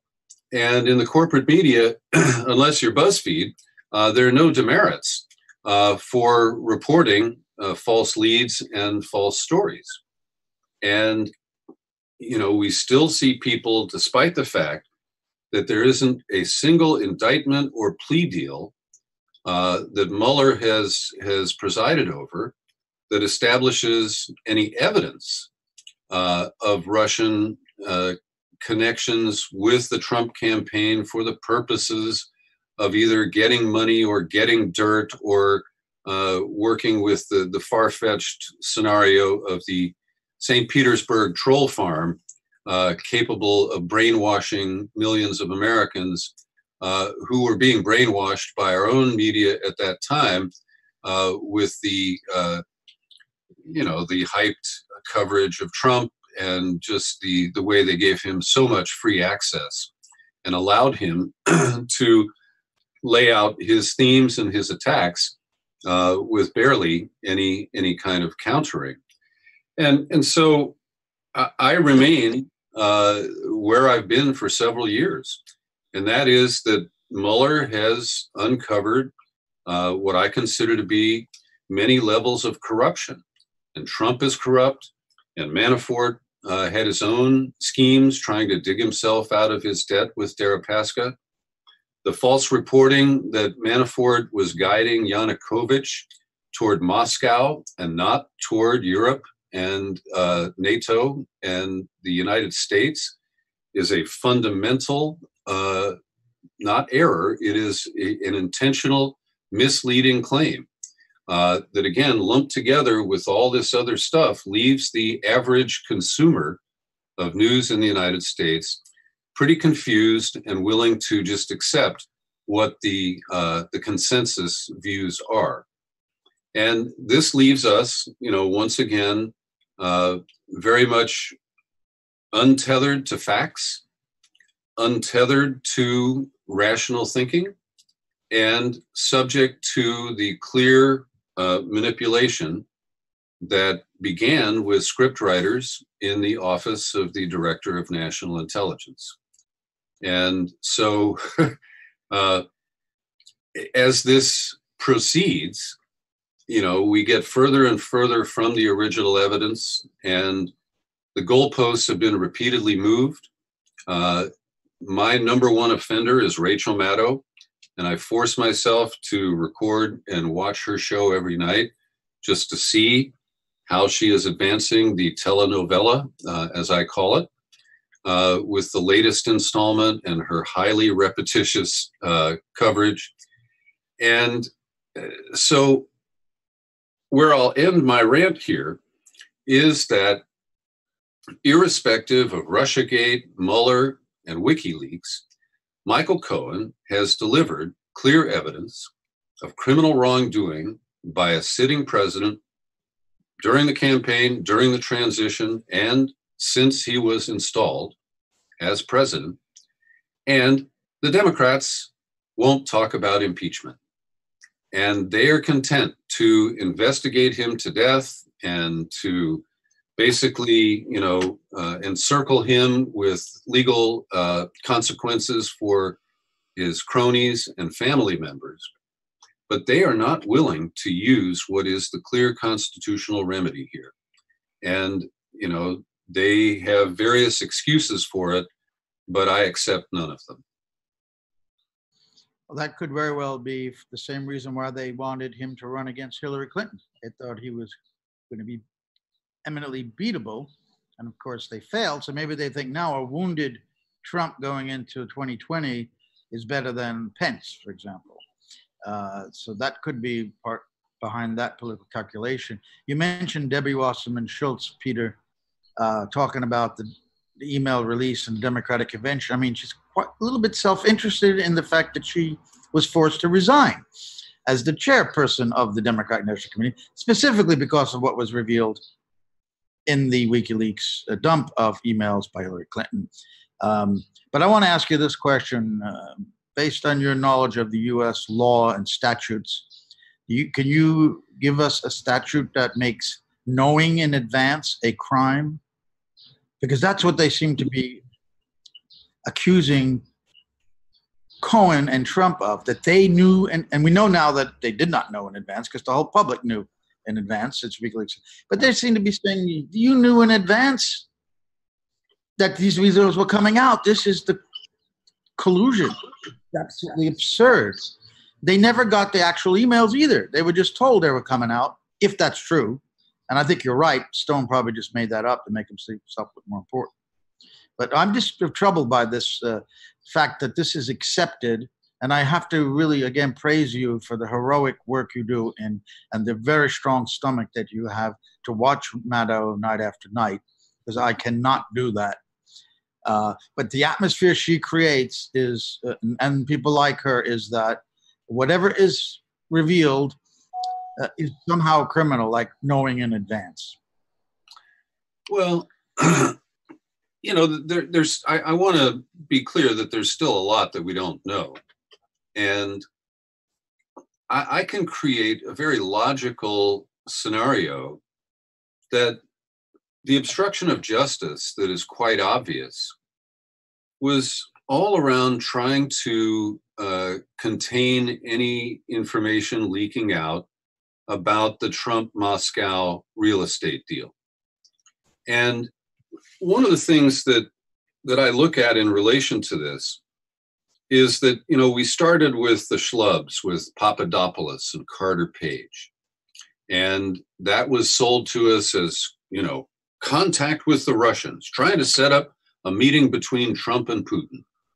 Well, if Michael Cohen and Felix Sater had been working on the Moscow deal with Jared and Ivanka well before the election cycle began in late 2015, they didn't need Carter Page or Papadopoulos to make contact with Russians.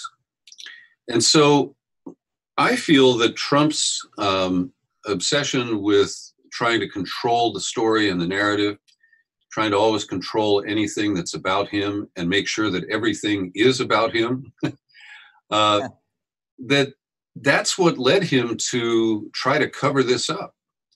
And covering up the real estate deal created the perception that he might have been covering up the collusion. And again, I await actual evidence about whether money was funneled from Russian persons through the NRA. The NRA did spend more on the 2016 campaign than any presidential race before, and they used the same media buyer as the Trump campaign. So the NRA money and the Trump money was interchangeable when they were putting together ad schedules for specific TV stations in specific battleground markets. But the idea, you know, that Putin and Trump knowingly collaborated and that this was driven by Putin's animus toward Hillary, which is pretty understandable. Still, we don't have sufficient evidence to prove any of the collusion claims. And so I revert to what is knowable and provable. And to me, that is that it was a series of corrupt people, some of whom were running their own schemes, like Jared Kushner, who was trying to refinance the Kushner family debt, and the so-called Ukraine peace plan that was supposed to lead to lifting of the sanctions, but also was to enable this cockamamie scheme to sell nuclear reactors to Saudi Arabia, financed by Russian banks, and that this would, you know, produce personal profit for people in Trump's inner circle, Flynn, Kushner, and a handful of others. So I still, you know, remain skeptical of the collusion part. And the most laughable element is the, you know, the claim that social media was infiltrated and that it made the difference in the outcome of the election. That's just not, you know, Gareth Porter has published at Consortium News and I think elsewhere, breaking down the trivial nature of the media presence. You know, these potential impressions is what Facebook calls them. That means somebody scrolled past it in their newsfeed. And, you know, we had a rally in San Francisco this week that may have been promoted by Russian bots. And it was Trump supporters at San Francisco City Hall staging a rally in support of the wall and the emergency declaration. And it is San Francisco, but 4 people showed up. So, you know, we've got a media circus we have media malpractice where, anonymous sources and unseen evidence are used to promote these narratives. And, we still see people like Adam Schiff, the Democrat now controlling the House Intelligence Committee, who continues to stoke the idea that Mueller's going to, be pulling the pin on a really big grenade. And I just think that it's going to be a whimper, and that anything that is really important in Mueller's report will be at least filtered, if not completely blacked out, by the new Attorney General Barr. The Moscow real estate deal, what is often never mentioned is it didn't go anywhere. There was no deal. I don't know what he was covering up. In fact, Cohen initially tried to get this deal going by sending an email to a generic email address. He didn't even have a contact in Moscow. Info@Greenland.net. That's it. I'm going to send it. Maybe I can get a real estate deal in Moscow. I'll just write to that address. No, the fact that there was no deal, and it's been often said that if Putin was really trying to control Trump, he would have made sure there was a deal, so he had some control over him, or it would have gotten beyond the stages that it did, which were just some preliminary discussions. And I find that that is not repeated is another evidence of omission by the corporate media. But I don't get what Trump is covering up. If there was no deal, why would he didn't want anybody to talk about it? Why was he so paranoid about that? Do you have any insight, Peter, into that? Because he had lied about it. I think it's that simple. I don't see. I think that people tend to overthink and overanalyze.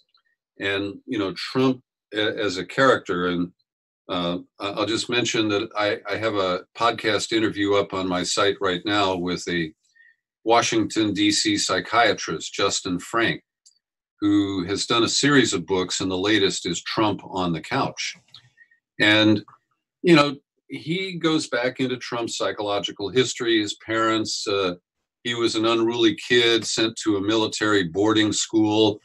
And his whole MO has been to see what he can get away with, and to lie and manipulate people, to stiff the people who are contractors or vendors that he has promised payments to. And consider, that Cohen said that he stiffed the National Enquirer. They paid the money to buy and kill McDougal's story, and then he didn't cover his bet there. And that's pretty arrogant to have somebody buy your dirt and hold it for you, and then you don't even pay them as agreed and expect them to remain loyal. So he's a very sick and twisted guy, but he lies obsessively and compulsively, and then he's always fast pedaling, trying to create a new reality separate from the last pack of lies. Maybe you have to be Justin Frank to answer this question, but why did he lie about the Moscow real estate deal that didn't go anywhere? There was no deal. Why did he want to cover that up? I think because of the sensitivity over the claims of Russian hacking of the DNC. He knew that was radioactive. And so, Cohen says he saw him in Iowa saying, I've got nothing in Russia. I don't know anybody in Russia. And then walking to the plane, hey, how's it going in Russia? Yeah. So he could have actually taken a much easier route and told the truth, saying, yeah, I tried to get a deal in Russia. I've had deals all over the world with all kinds of people in many, many countries. Building a Trump Tower in another country is what I do. And this one fell apart. That's the end of the story. Yeah. But he didn't, he just lies by default, basically, is what you're saying. That's his nature. They're just like, oh shit, this is going to get me in trouble, so I better just lie about it instead of coming clean in that case. And we wouldn't be in the middle of this discussion, maybe. What is the McDougal story? I'm sorry, I don't know that, and many of our viewers might not know what that is. Well, Karen McDougal was the second hush money payoff, and they arranged for David Pecker at AMI. And Joe, here's a little trivial piece of information I only learned this week. American Media Incorporated, the parent of the National Enquirer, is owned 32% by the California Public Employees Retirement Fund, CalPERS. And I had no idea that we have public workers whose retirements are funded by a supermarket tabloid. They don't either. I don't think a lot of the retired California workers know that either. No. So, what Cohen arranged, and it clearly wasn't the first time, he claims it was that these are the only two women that were paid to be silent over alleged affairs with Trump. The others were, people he had bullied, or, the elevator operator who claimed he knew that Trump had a love child. So the McDougal case, she was a former Playboy playmate. She says she was in love with Trump, that they had a relationship that lasted over a year, and that in 2016, she, I believe, was trying to market her story, and the Inquirer picked up on that, and they alerted Cohen. And in October, this is very late in reference to Election Day, they agreed to buy and kill her story. And the deal was Trump was supposed to reimburse Pecker the $125,000, and he didn't. He stiffed it. Maybe I think hers was $150. Stormy Daniels was $130. I'm astounded anyone could be in love with Trump. First of all. Second of all, okay, we know now the guy's unfit for office, but he was elected. Why can't they just stick with this? Why do they need to drag Russia into this? They got enough to get him. You say, and as you point out, they don't want to impeach him, probably for political reasons. They think they could beat him, but they thought that the last time. Why do they need to drag Russia into this? Well, and WikiLeaks, of course. I got an idea why. I wonder what you think. Well, first of all, we have to look at who dragged Russia into it. It was Podesta. And there is one of the emails that was of Podesta's that was released is from December of 2015. And it's an exchange with a guy I know named Brent Badowski. And Badowski is a blogger. His stuff shows up on The Hill, I think, occasionally. And I've met him a few times. He's a nice enough guy. He's kind of a Clinton Democrat. And he suggested to Podesta that, if things went south, they could always blame it on Russia. And so that kind of gathered momentum as the DNC leaks that were treated as hacks were breaking into the news. And I think it just became a reflexive fallback position for the Democrats. And, as to why Trump felt the need to deny it and, create this whole firestorm, I can't explain that side of it. But to me, the Democrats used it as a way to excuse Hillary as a fatally flawed candidate, mostly from self-inflicted wounds. And, Sanders was effective in putting her on the defensive about the paid Wall Street speeches.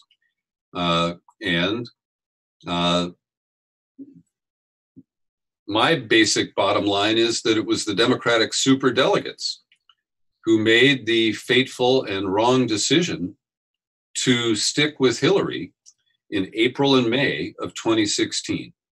That's when Sanders was on the ascent, and Hillary had plateaued and was showing no growth. She was only beating Sanders in the primary vote because she won southern states that neither of them could carry in the general election. And it created, the image that she was competitive, when in fact, it was clear from the numbers that Sanders came within 200 pledged delegates of winning the nomination.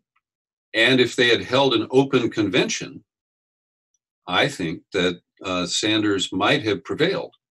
and that people would have recognized that his appeal beyond the limits of the Democratic Party would help them in critical states like Michigan, Pennsylvania, and Wisconsin that we now know were determinants. I want to turn this over to Elizabeth for her to ask you some questions, and then we're going to bring Ann Garrison in, who's joined us. But I did not know that about Vodovsky. Some of his emails are in the tranche that was released by WikiLeaks. So, but I don't recall reading that it was his idea to blame Russia, which is quite interesting. But that was then. I mean, that was, yes, used as their excuse for why they lost, but it's carried a life of its own when the intelligence agencies picked it up and in their assessment blamed Russia and Putin personally for this. And I think that fits into the geostrategic interests of the intelligence agencies and of the United States to try to put Russia more and more on the defensive, to paint them as the enemy, to put pressure on them beyond putting NATO troops on their border, beyond now Trump funding arming the Ukrainian government, which Obama wouldn't do, and of course in Syria. So this became a larger issue than just an election in 2016. When it comes to Russia, they've been trying to get rid of Putin for a while now. So I think that also took on a life of its own. Elizabeth, just want to turn it over to you. If you want to ask Peter something, or Ann. Yeah, Peter, I would like to ask you, in general terms, for the audience that's listening and watching, as a journalist, how do you kind of see the value of WikiLeaks in comparison with this kind of sycophantic establishment press, especially, as someone who's watching Maddow every night and suffering through that? Can you tell us, how you see WikiLeaks as an organization and its value to journalism in general? Well, thank you, Elizabeth. I'll just explain that I've been a longtime critic of the FBI, going back to the 1970s and the COINTELPRO program. I was a radio host in Chicago, and I covered the trial that the survivors of Fred Hampton brought against the government for his state-sponsored killing. And so I come to this with a bias. And that bias is that these agencies operate with multiple agendas. And excuse me. It's just us, people. Life does happen. And that we have engaged in excessive secrecy for decades, generations now. And so we no longer know the difference between a secret, covert, dark operation and something that was just labeled secret because it would be embarrassing if it's released. And so fundamentally, WikiLeaks performs a very important function. And, we saw it in, Watergate is where I really kind of earned my chops, or whatever you want to call it. And it was because we had people who were principled who leaked information to the Times and the Post that, finally Nixon faced impeachment and resigned. So in the present context, right now, we desperately need people to leak the truth about the regime change plans in Venezuela. And I want to put out to anybody who is watching this vigil tonight, whatever time it is where you are, that, there is a clear regime change operation scripted like so many of the others that is underway in Venezuela at this very moment. And it would be a remarkable contribution to world peace and to just truth-telling to expose, to see Elliot Abrams go to the UN Security Council and denounce Maduro and claim that, Guaido is the president and that he's a humanitarian. These are gross and obscene scenes that we are seeing played out. And WikiLeaks offered a mild counterweight to the incredible control of the narrative that government and the so-called deep state have today. And so I completely support the work of WikiLeaks, and I believe that it is extremely valuable as some sort of remedy for the combination of excessive secrecy and the dark motives and dark operations that enables. Yeah, thank you. That really is a great way of looking at it. And I also want to bring in Ann Garrison as well, who's also a journalist who's joining us now. And we saw you last week very briefly, but it's great that you've made it this week again. So I don't know if you've watched any of the Vigil just before you came on, and I see that you're muted at the moment, but I believe that our host can fix that. But do you have any thoughts on the week worth of news that we've kind of been discussing, throughout this Vigil so far? Yeah, and I also have some other news, but regarding the production of this, I have my laptop plugged into a larger screen, a Samsung screen, via an HDMI cable, and the volume is on there. I could turn the volume off and just listen through my headphones. Would that be better, or is it okay now? I think it's fine right now. Okay, if it's fine right now, then I won't worry about it. I don't hear any feedback. Okay. Okay. Let's see, Joe, are you still in Australia? No. No. Okay. I was just going to say, if you were, you'd better get out of there, and I had better not go there, because why? I have written many, many pieces quoting WikiLeaks, including the review of your book. I recently reviewed Joe's book, How I Lost by Hillary Clinton, and he didn't want to promote it by publishing it on Consortium News. So it's in the Black Agenda Report and the San Francisco Bayview newspaper, and I will shamelessly promote it myself. Extensive quotes there from both the DNC and Podesta emails. Let's see. I made some notes. People always tell me I'm a better speaker, much better speaker off the cuff, but so I shouldn't worry about preparing. But why do I need to stay away from Australia? Because they're arresting journalists for publishing classified material. Well, then you did hear our discussion earlier. Oh, okay. Then I misheard part of it. A lot about that, and I wasn't aware of that you are. Funny thing is, I'm actually in Thailand right now, and last night I had a flight that kept being delayed to India, to Kolkata, and I decided not to go to India because you tell me to stay away from Australia. I'm afraid that a war could break out between India and Pakistan, and I'd get stuck there. And that was the reason that my plane kept getting delayed, because they had shut the airports a couple of days ago. And tomorrow I'm flying to Australia. Back for the protest. Instead of India. Yeah. So telling me Australia is more dangerous than India right now? I don't think I'm in any trouble. But I will reveal this. The contact that my friend in Delhi that I put down on the visa application informed me that she was contacted by the Indian government to ask about me. And she vouched for me. So I got the visa, which I find interesting. But talk to us if you have any insight on Cohen's testimony. That's what we've been talking about. And then give us the news that you say you have. And maybe your cat should not be seen by Peter's dog. That could cause some...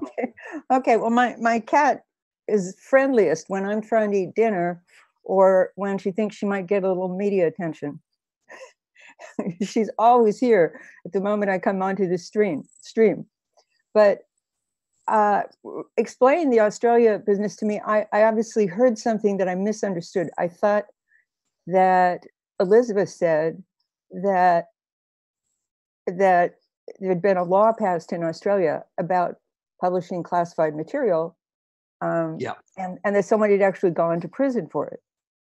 That was a whistleblower, yes, who had revealed issues to do with the Australian government, who's facing a very long, multiple life sentences from the sounds of it, which is horrendous and atrocious in a so-called, Western free liberal democracy. It's really, truly mind-boggling that would happen.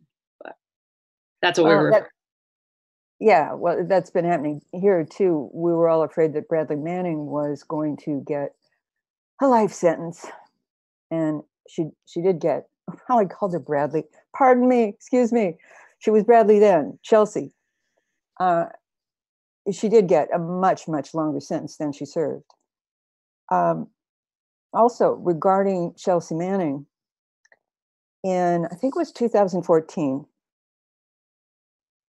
Chelsea Manning had been nominated to be the Grand Marshal of the San Francisco Gay Pride Parade. And she was still in jail at that time. Prison. Actually, I think it was Leavenworth Prison. Not the jail's any better. Anyway, there was some objection.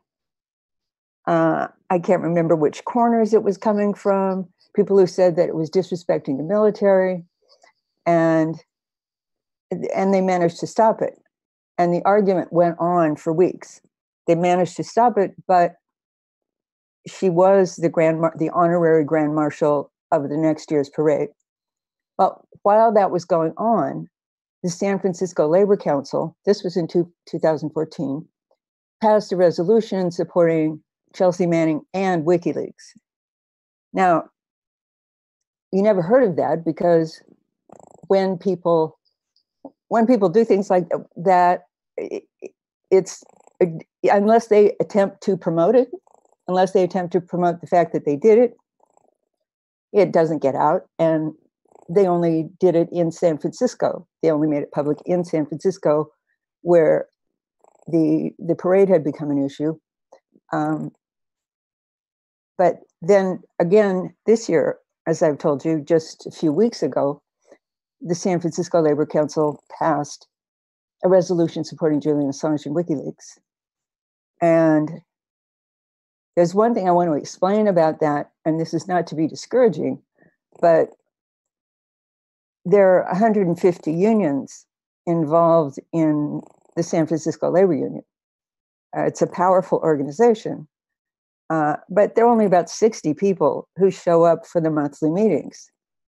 And most of the membership isn't even going to know that they did this unless they're sufficiently engaged to go and read the minutes or the news on the Labor Council website.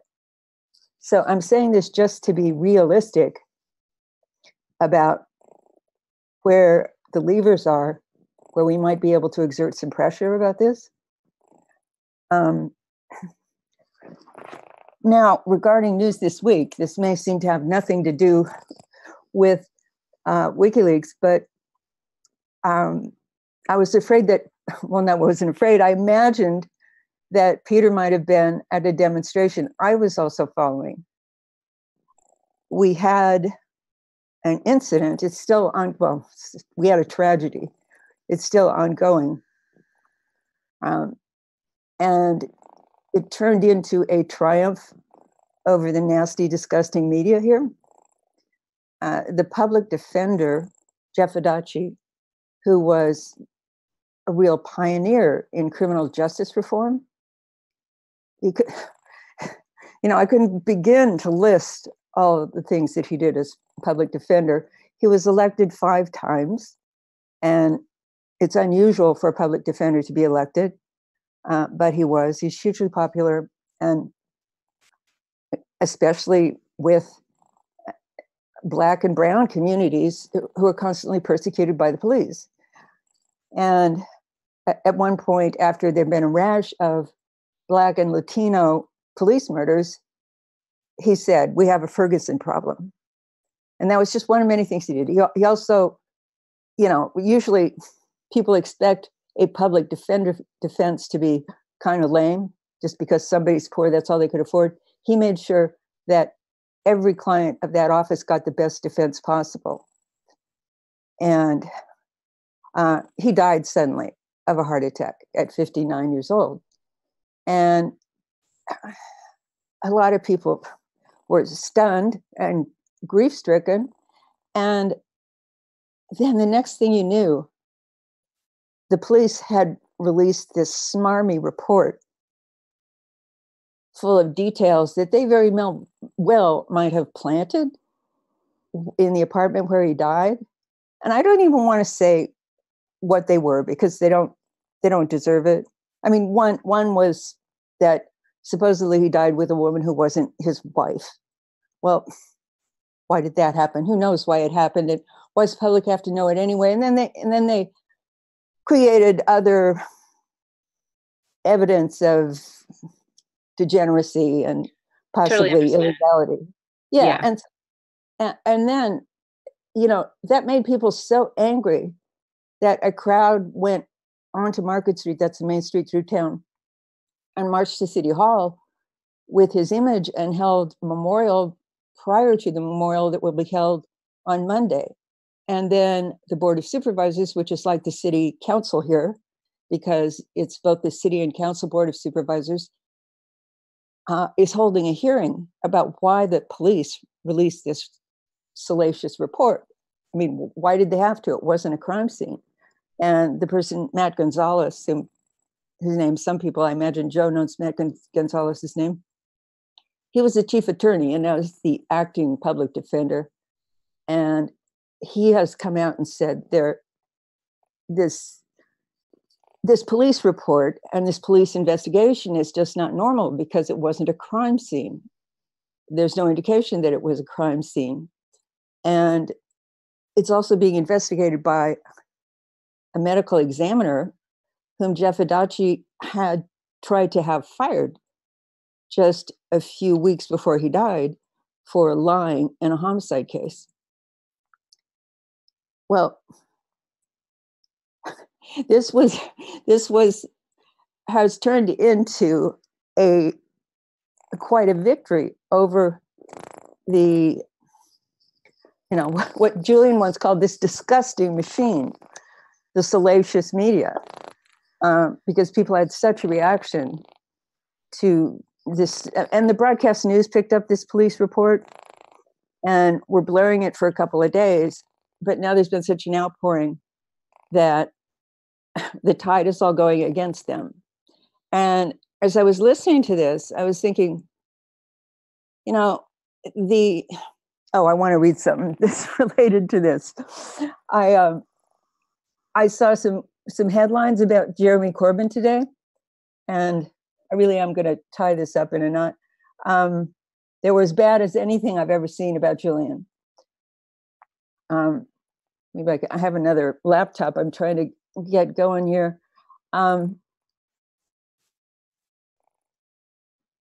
But the point I was going to make is that the people who own the world and the corporate media are terrified of both Jeremy Corbyn and Julian Assange, because if Corbyn becomes prime minister and Julian Assange is freed, it will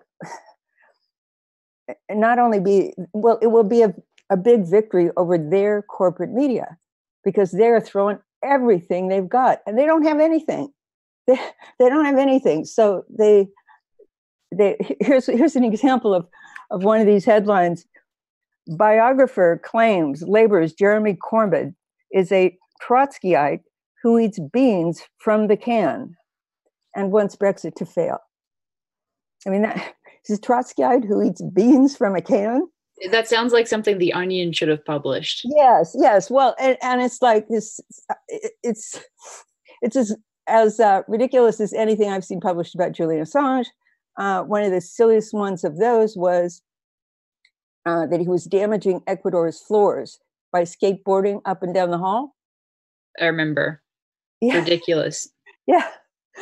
I mean, it's really this stuff deserves a comic send-up. And I've encouraged the person who does the comedy show on KPFA to do a send-up of all these ridiculous headlines. Here's another one. This is about this Tim Dawson, has written an unauthorized biography of Corbyn. It's called Dangerous Hero. And first, this business about eating beans out of a can was in the Washington Post. And it was an interview with the author. And then the author has a piece he wrote himself. I think it was in the Telegraph. And the headline is, "You should never trust someone who doesn't read books. Just look at Jeremy Corbyn."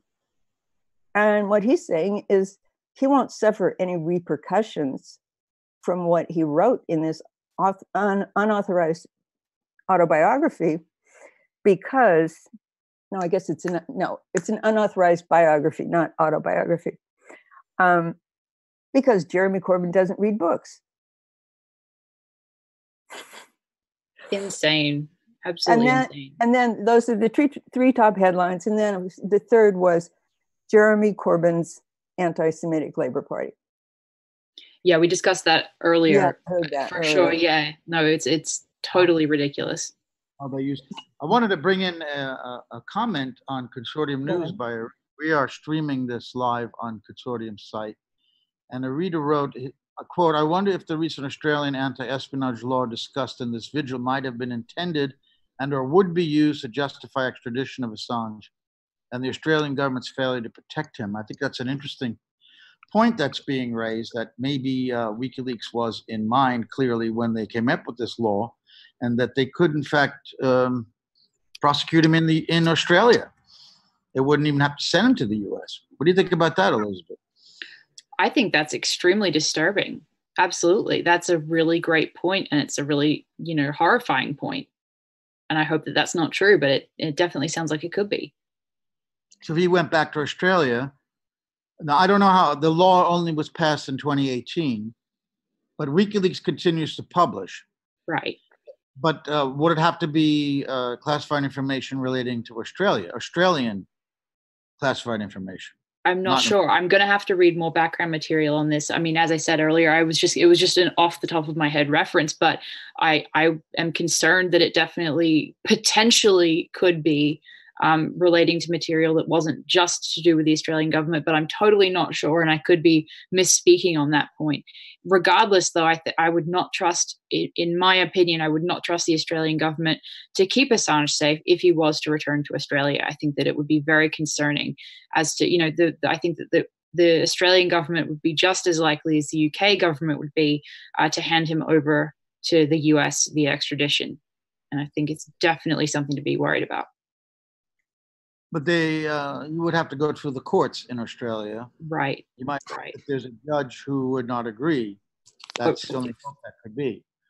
Where some people in earlier vigils have said that they don't even think he'd get this legal process in the UK, that he could be immediately put on a plane. I don't know that that's the case. It seemed like he would have to have a judicial process. But there's not such a law. There is Official Secrets Act in Britain.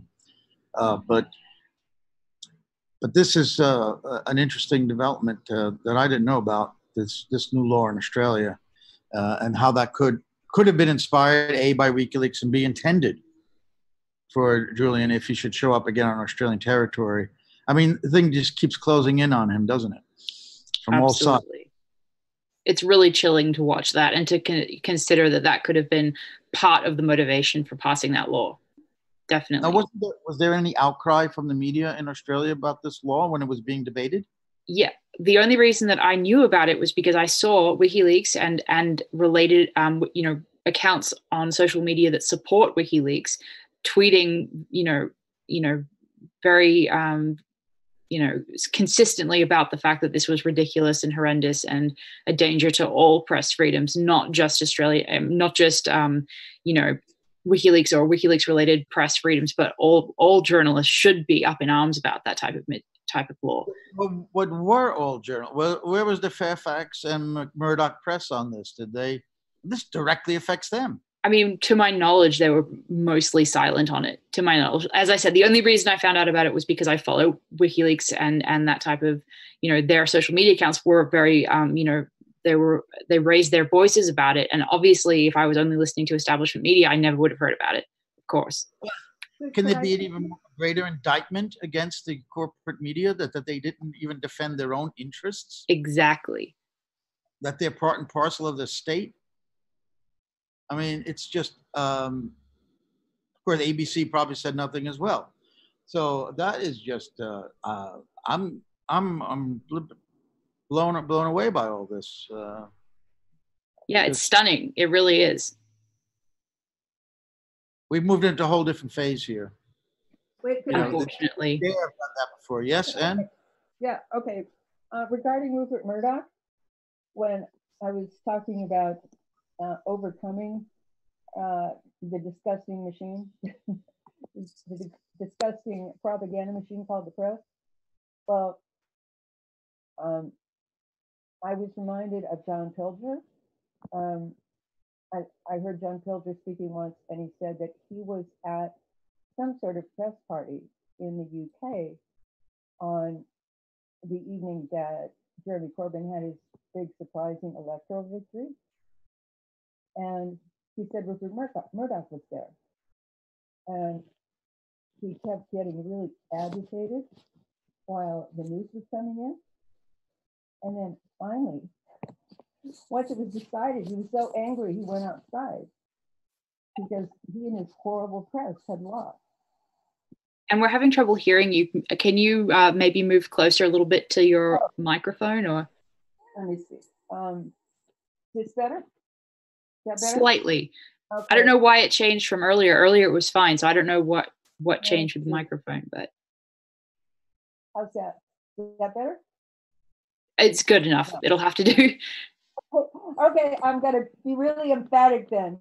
At a press party on the night that Jeremy Corbyn had his surprising electoral victory in the UK, John Pilger was at a press party which included Rupert Murdoch. And he was getting really agitated as the results were coming in. And then when it was final, he was so angry he stomped outside. And Pilger said this was because he realized that his corporate media hadn't been able to keep Jeremy Corbyn down. And it's occurred to me that one way that I can frame the importance of WikiLeaks work to people who may not understand it otherwise is just that it's,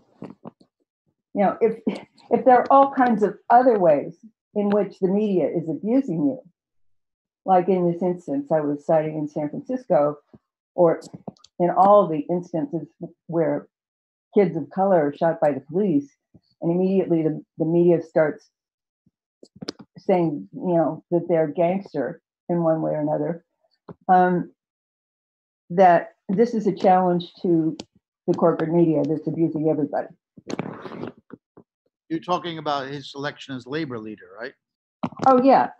No, I don't think wasn't he already the labor leader?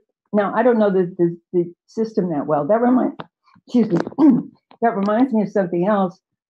I thought that he was chosen labor leader before, but was that in the party elects him? I mean, you're making it sound like there was some kind of electoral returns for what? He's not prime minister. He's just a labor leader, and he's an MP.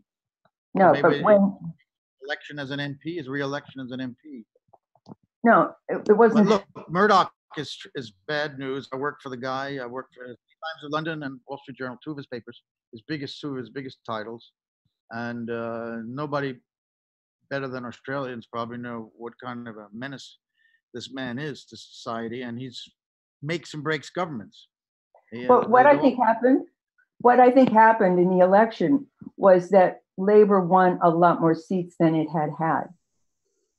Oh, that's right. Okay, I know what you're talking about. It's not Corbyn winning. Labor, yeah. Labor did fairly well in that last election. That's right. And Robert Murdoch was fussing around angrily until he finally stomped out of the room. Yeah. Well, we're pretty much coming to the end of our broadcast. We've got a little bit of time left to recap some of the things we talked about. We were concentrating a lot on, of course, the testimony of Michael Cohen. We got some good input on that by Peter B. Collins. The fact that WikiLeaks had already released this, made public the knowledge that there would be emails dumped on Hillary Clinton. It totally should blow that story out of the water, but instead it is being portrayed as some kind of collusion, even though Cohen himself said in the testimony that there was no collusion. We also went over the Chelsea Manning being subpoenaed to speak to a grand jury and what has to be the sealed indictment that is ongoing, I suppose. They could add to it. It hasn't been released yet.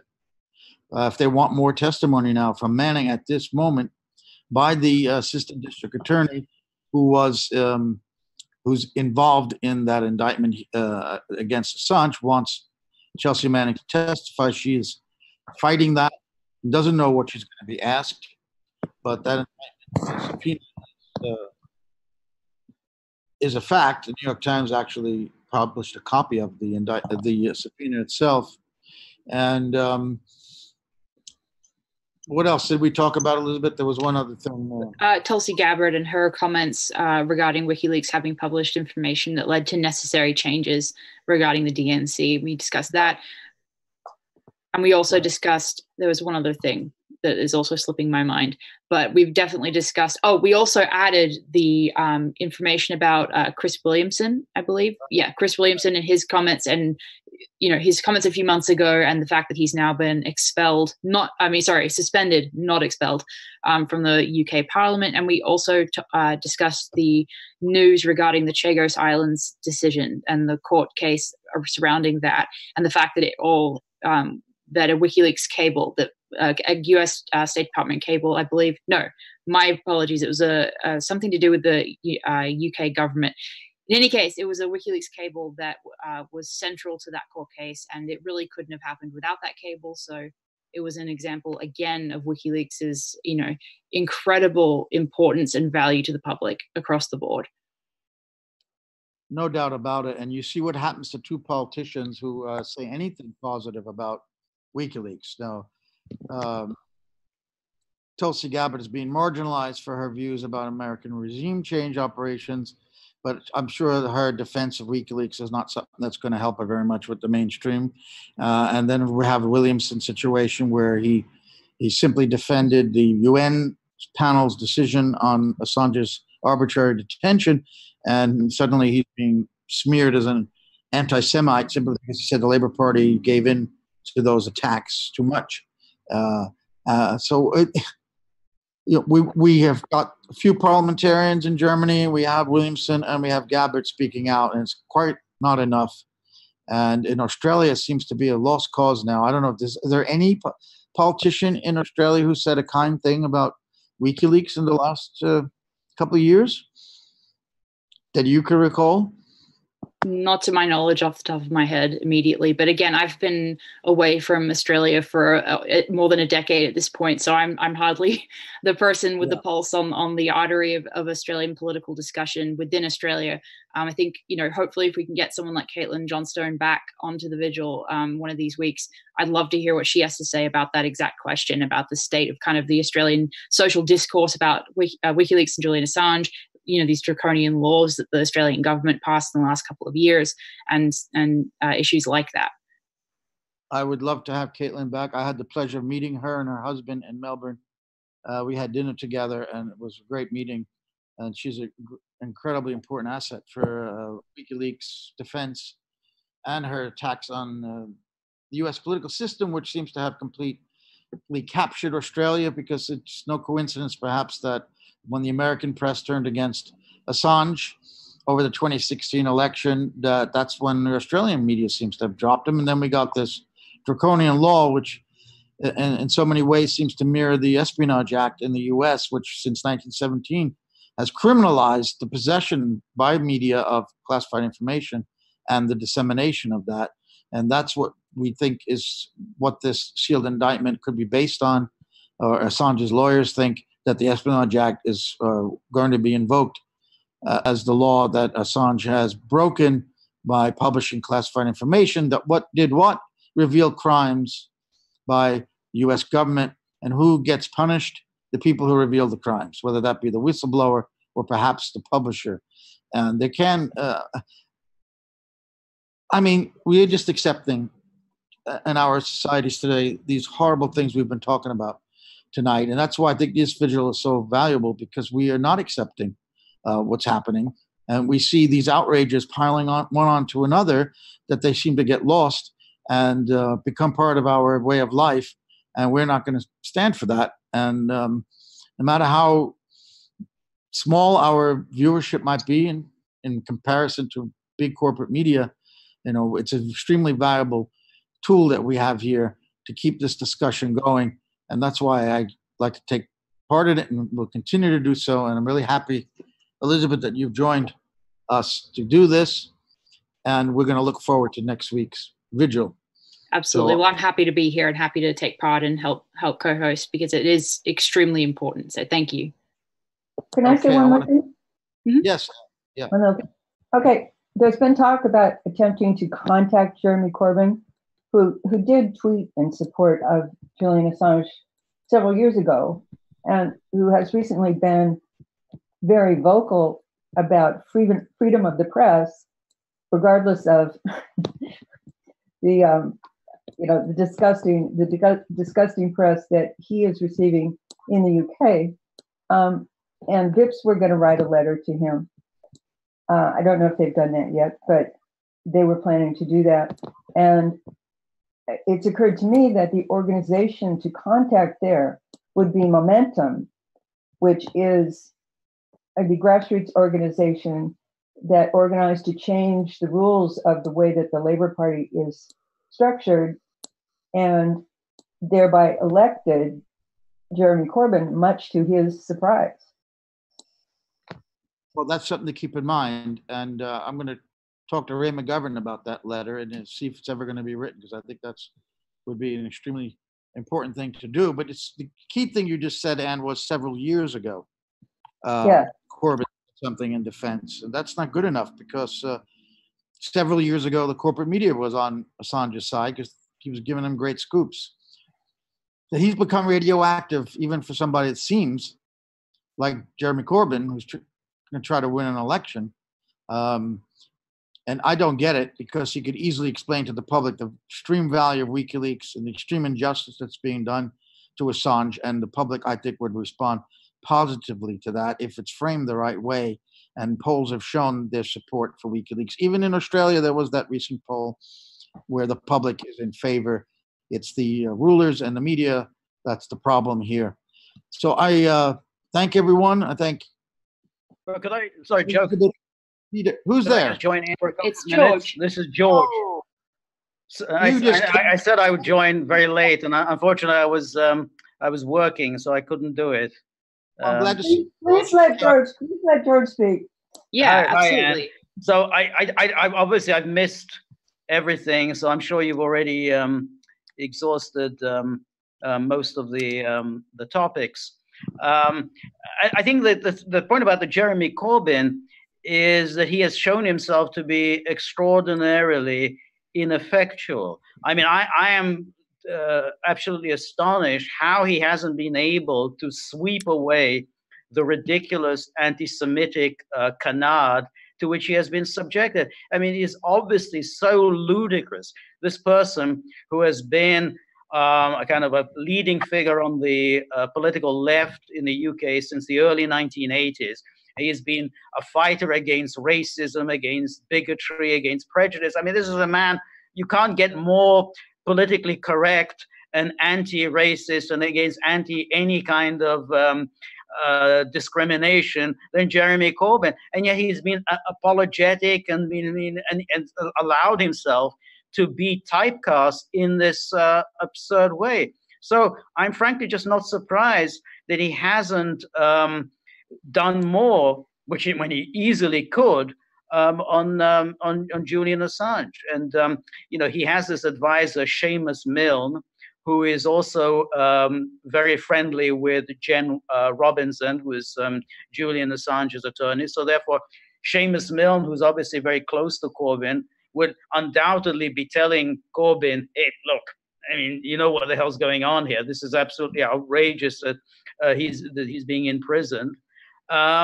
Yet Corbyn is just very timid. And, you know, the sad thing is that, you know, we're looking at a failure, that a man who will ultimately not get the ultimate prize in British politics, he will not become prime minister. He has shown himself to be too weak and too ineffectual, too timid to seize the ultimate prize. And so we may not get any real progress on Julian Assange through Jeremy Corbyn. I had hoped that this would be the best way of getting Julian out of that embassy. Once Corbyn is prime minister, you know, first thing he does, you know, pack him on a plane, you know, straight back to Australia. But I now have serious doubts that he will ever be prime minister. You know, in politics, cowardice is rarely rewarded. In fact, it's never rewarded. So, well, we could hope that. We could hope that he sees a disadvantage now to speak out in favor of WikiLeaks, which is pretty bad in itself. But then if he did become prime minister, he would do the right thing. I mean, that's the only hope we could have.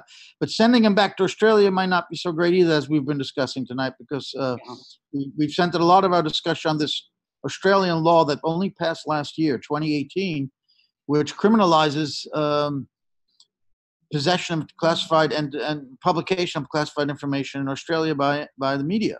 So he could be liable to prosecution in Australia. We're just speculating here on that as well. But George, before we get off, we have a few minutes left. Do you have any comments on, did you follow this Michael Cohen's testimony? Yeah, I did. Yes, I did follow it. I think that in general, he really has done nothing to advance the collusion narrative. The one thing that he brought up was the stuff about he overheard a conversation with Roger Stone. They were talking on the phone with Roger Stone, and Roger Stone said that he had talked on the phone with Julian Assange. The problem with all of that is that none of that means very much. Even Mueller hasn't charged Roger Stone with colluding with Julian Assange. So, you know, you can talk any amount that you want about Roger Stone. Oh, Roger Stone, you know, he had talked to Julian Assange, but why would anyone want to believe anything Roger Stone was saying? I mean, this is a man he's a hustler. Roger Stone was a hustler, much as Michael Cohen is a hustler. He was trying to advance his own cause with Trump. He was trying to show how significant he was to Trump, that he knew what was going on. He had contacts, but he obviously didn't. Anyway, and it's clear also that the Trump campaign didn't really think that he had any contacts.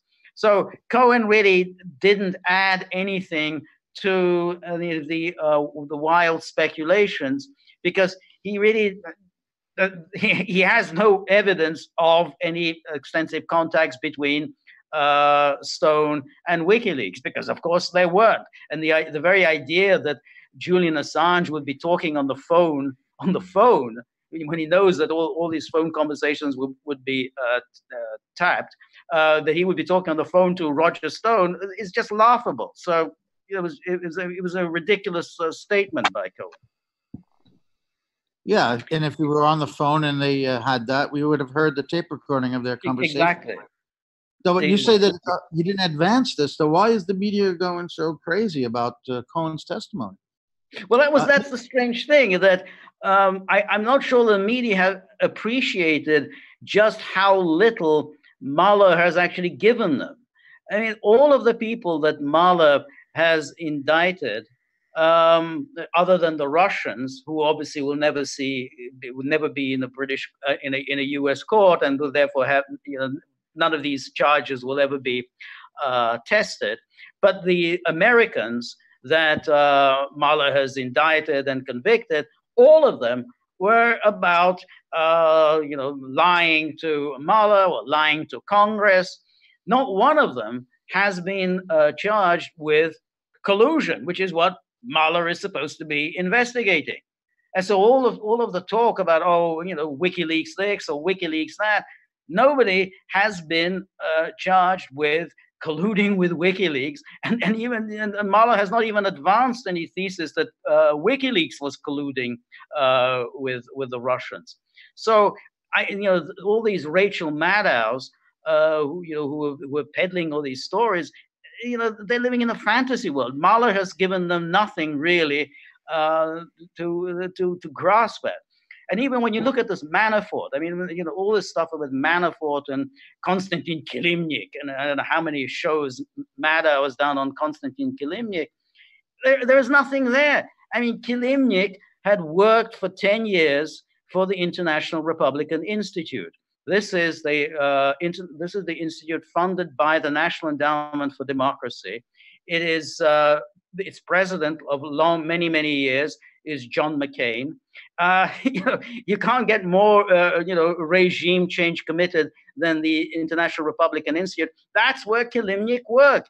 He then transferred to Manafort, and Manafort had spent years in Ukraine, essentially persuading Yanukovych to distance himself from the Russians and to move towards the EU and NATO.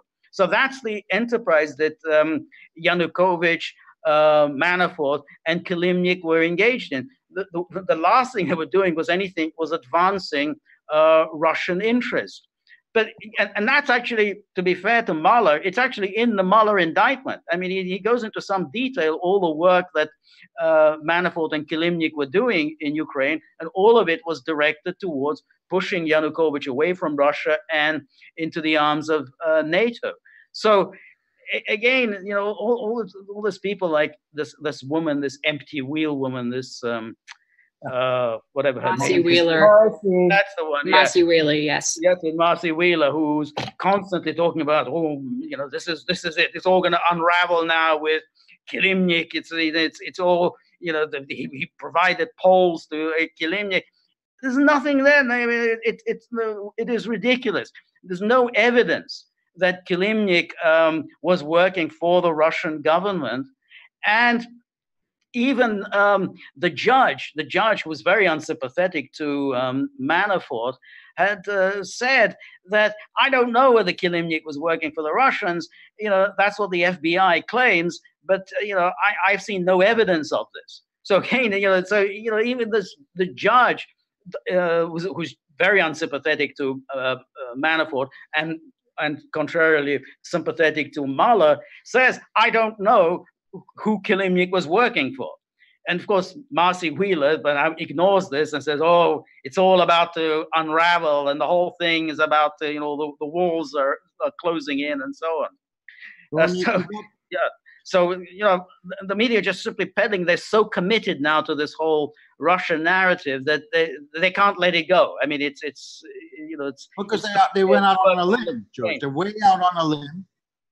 They've gone out on a limb. They've gone out on a limb.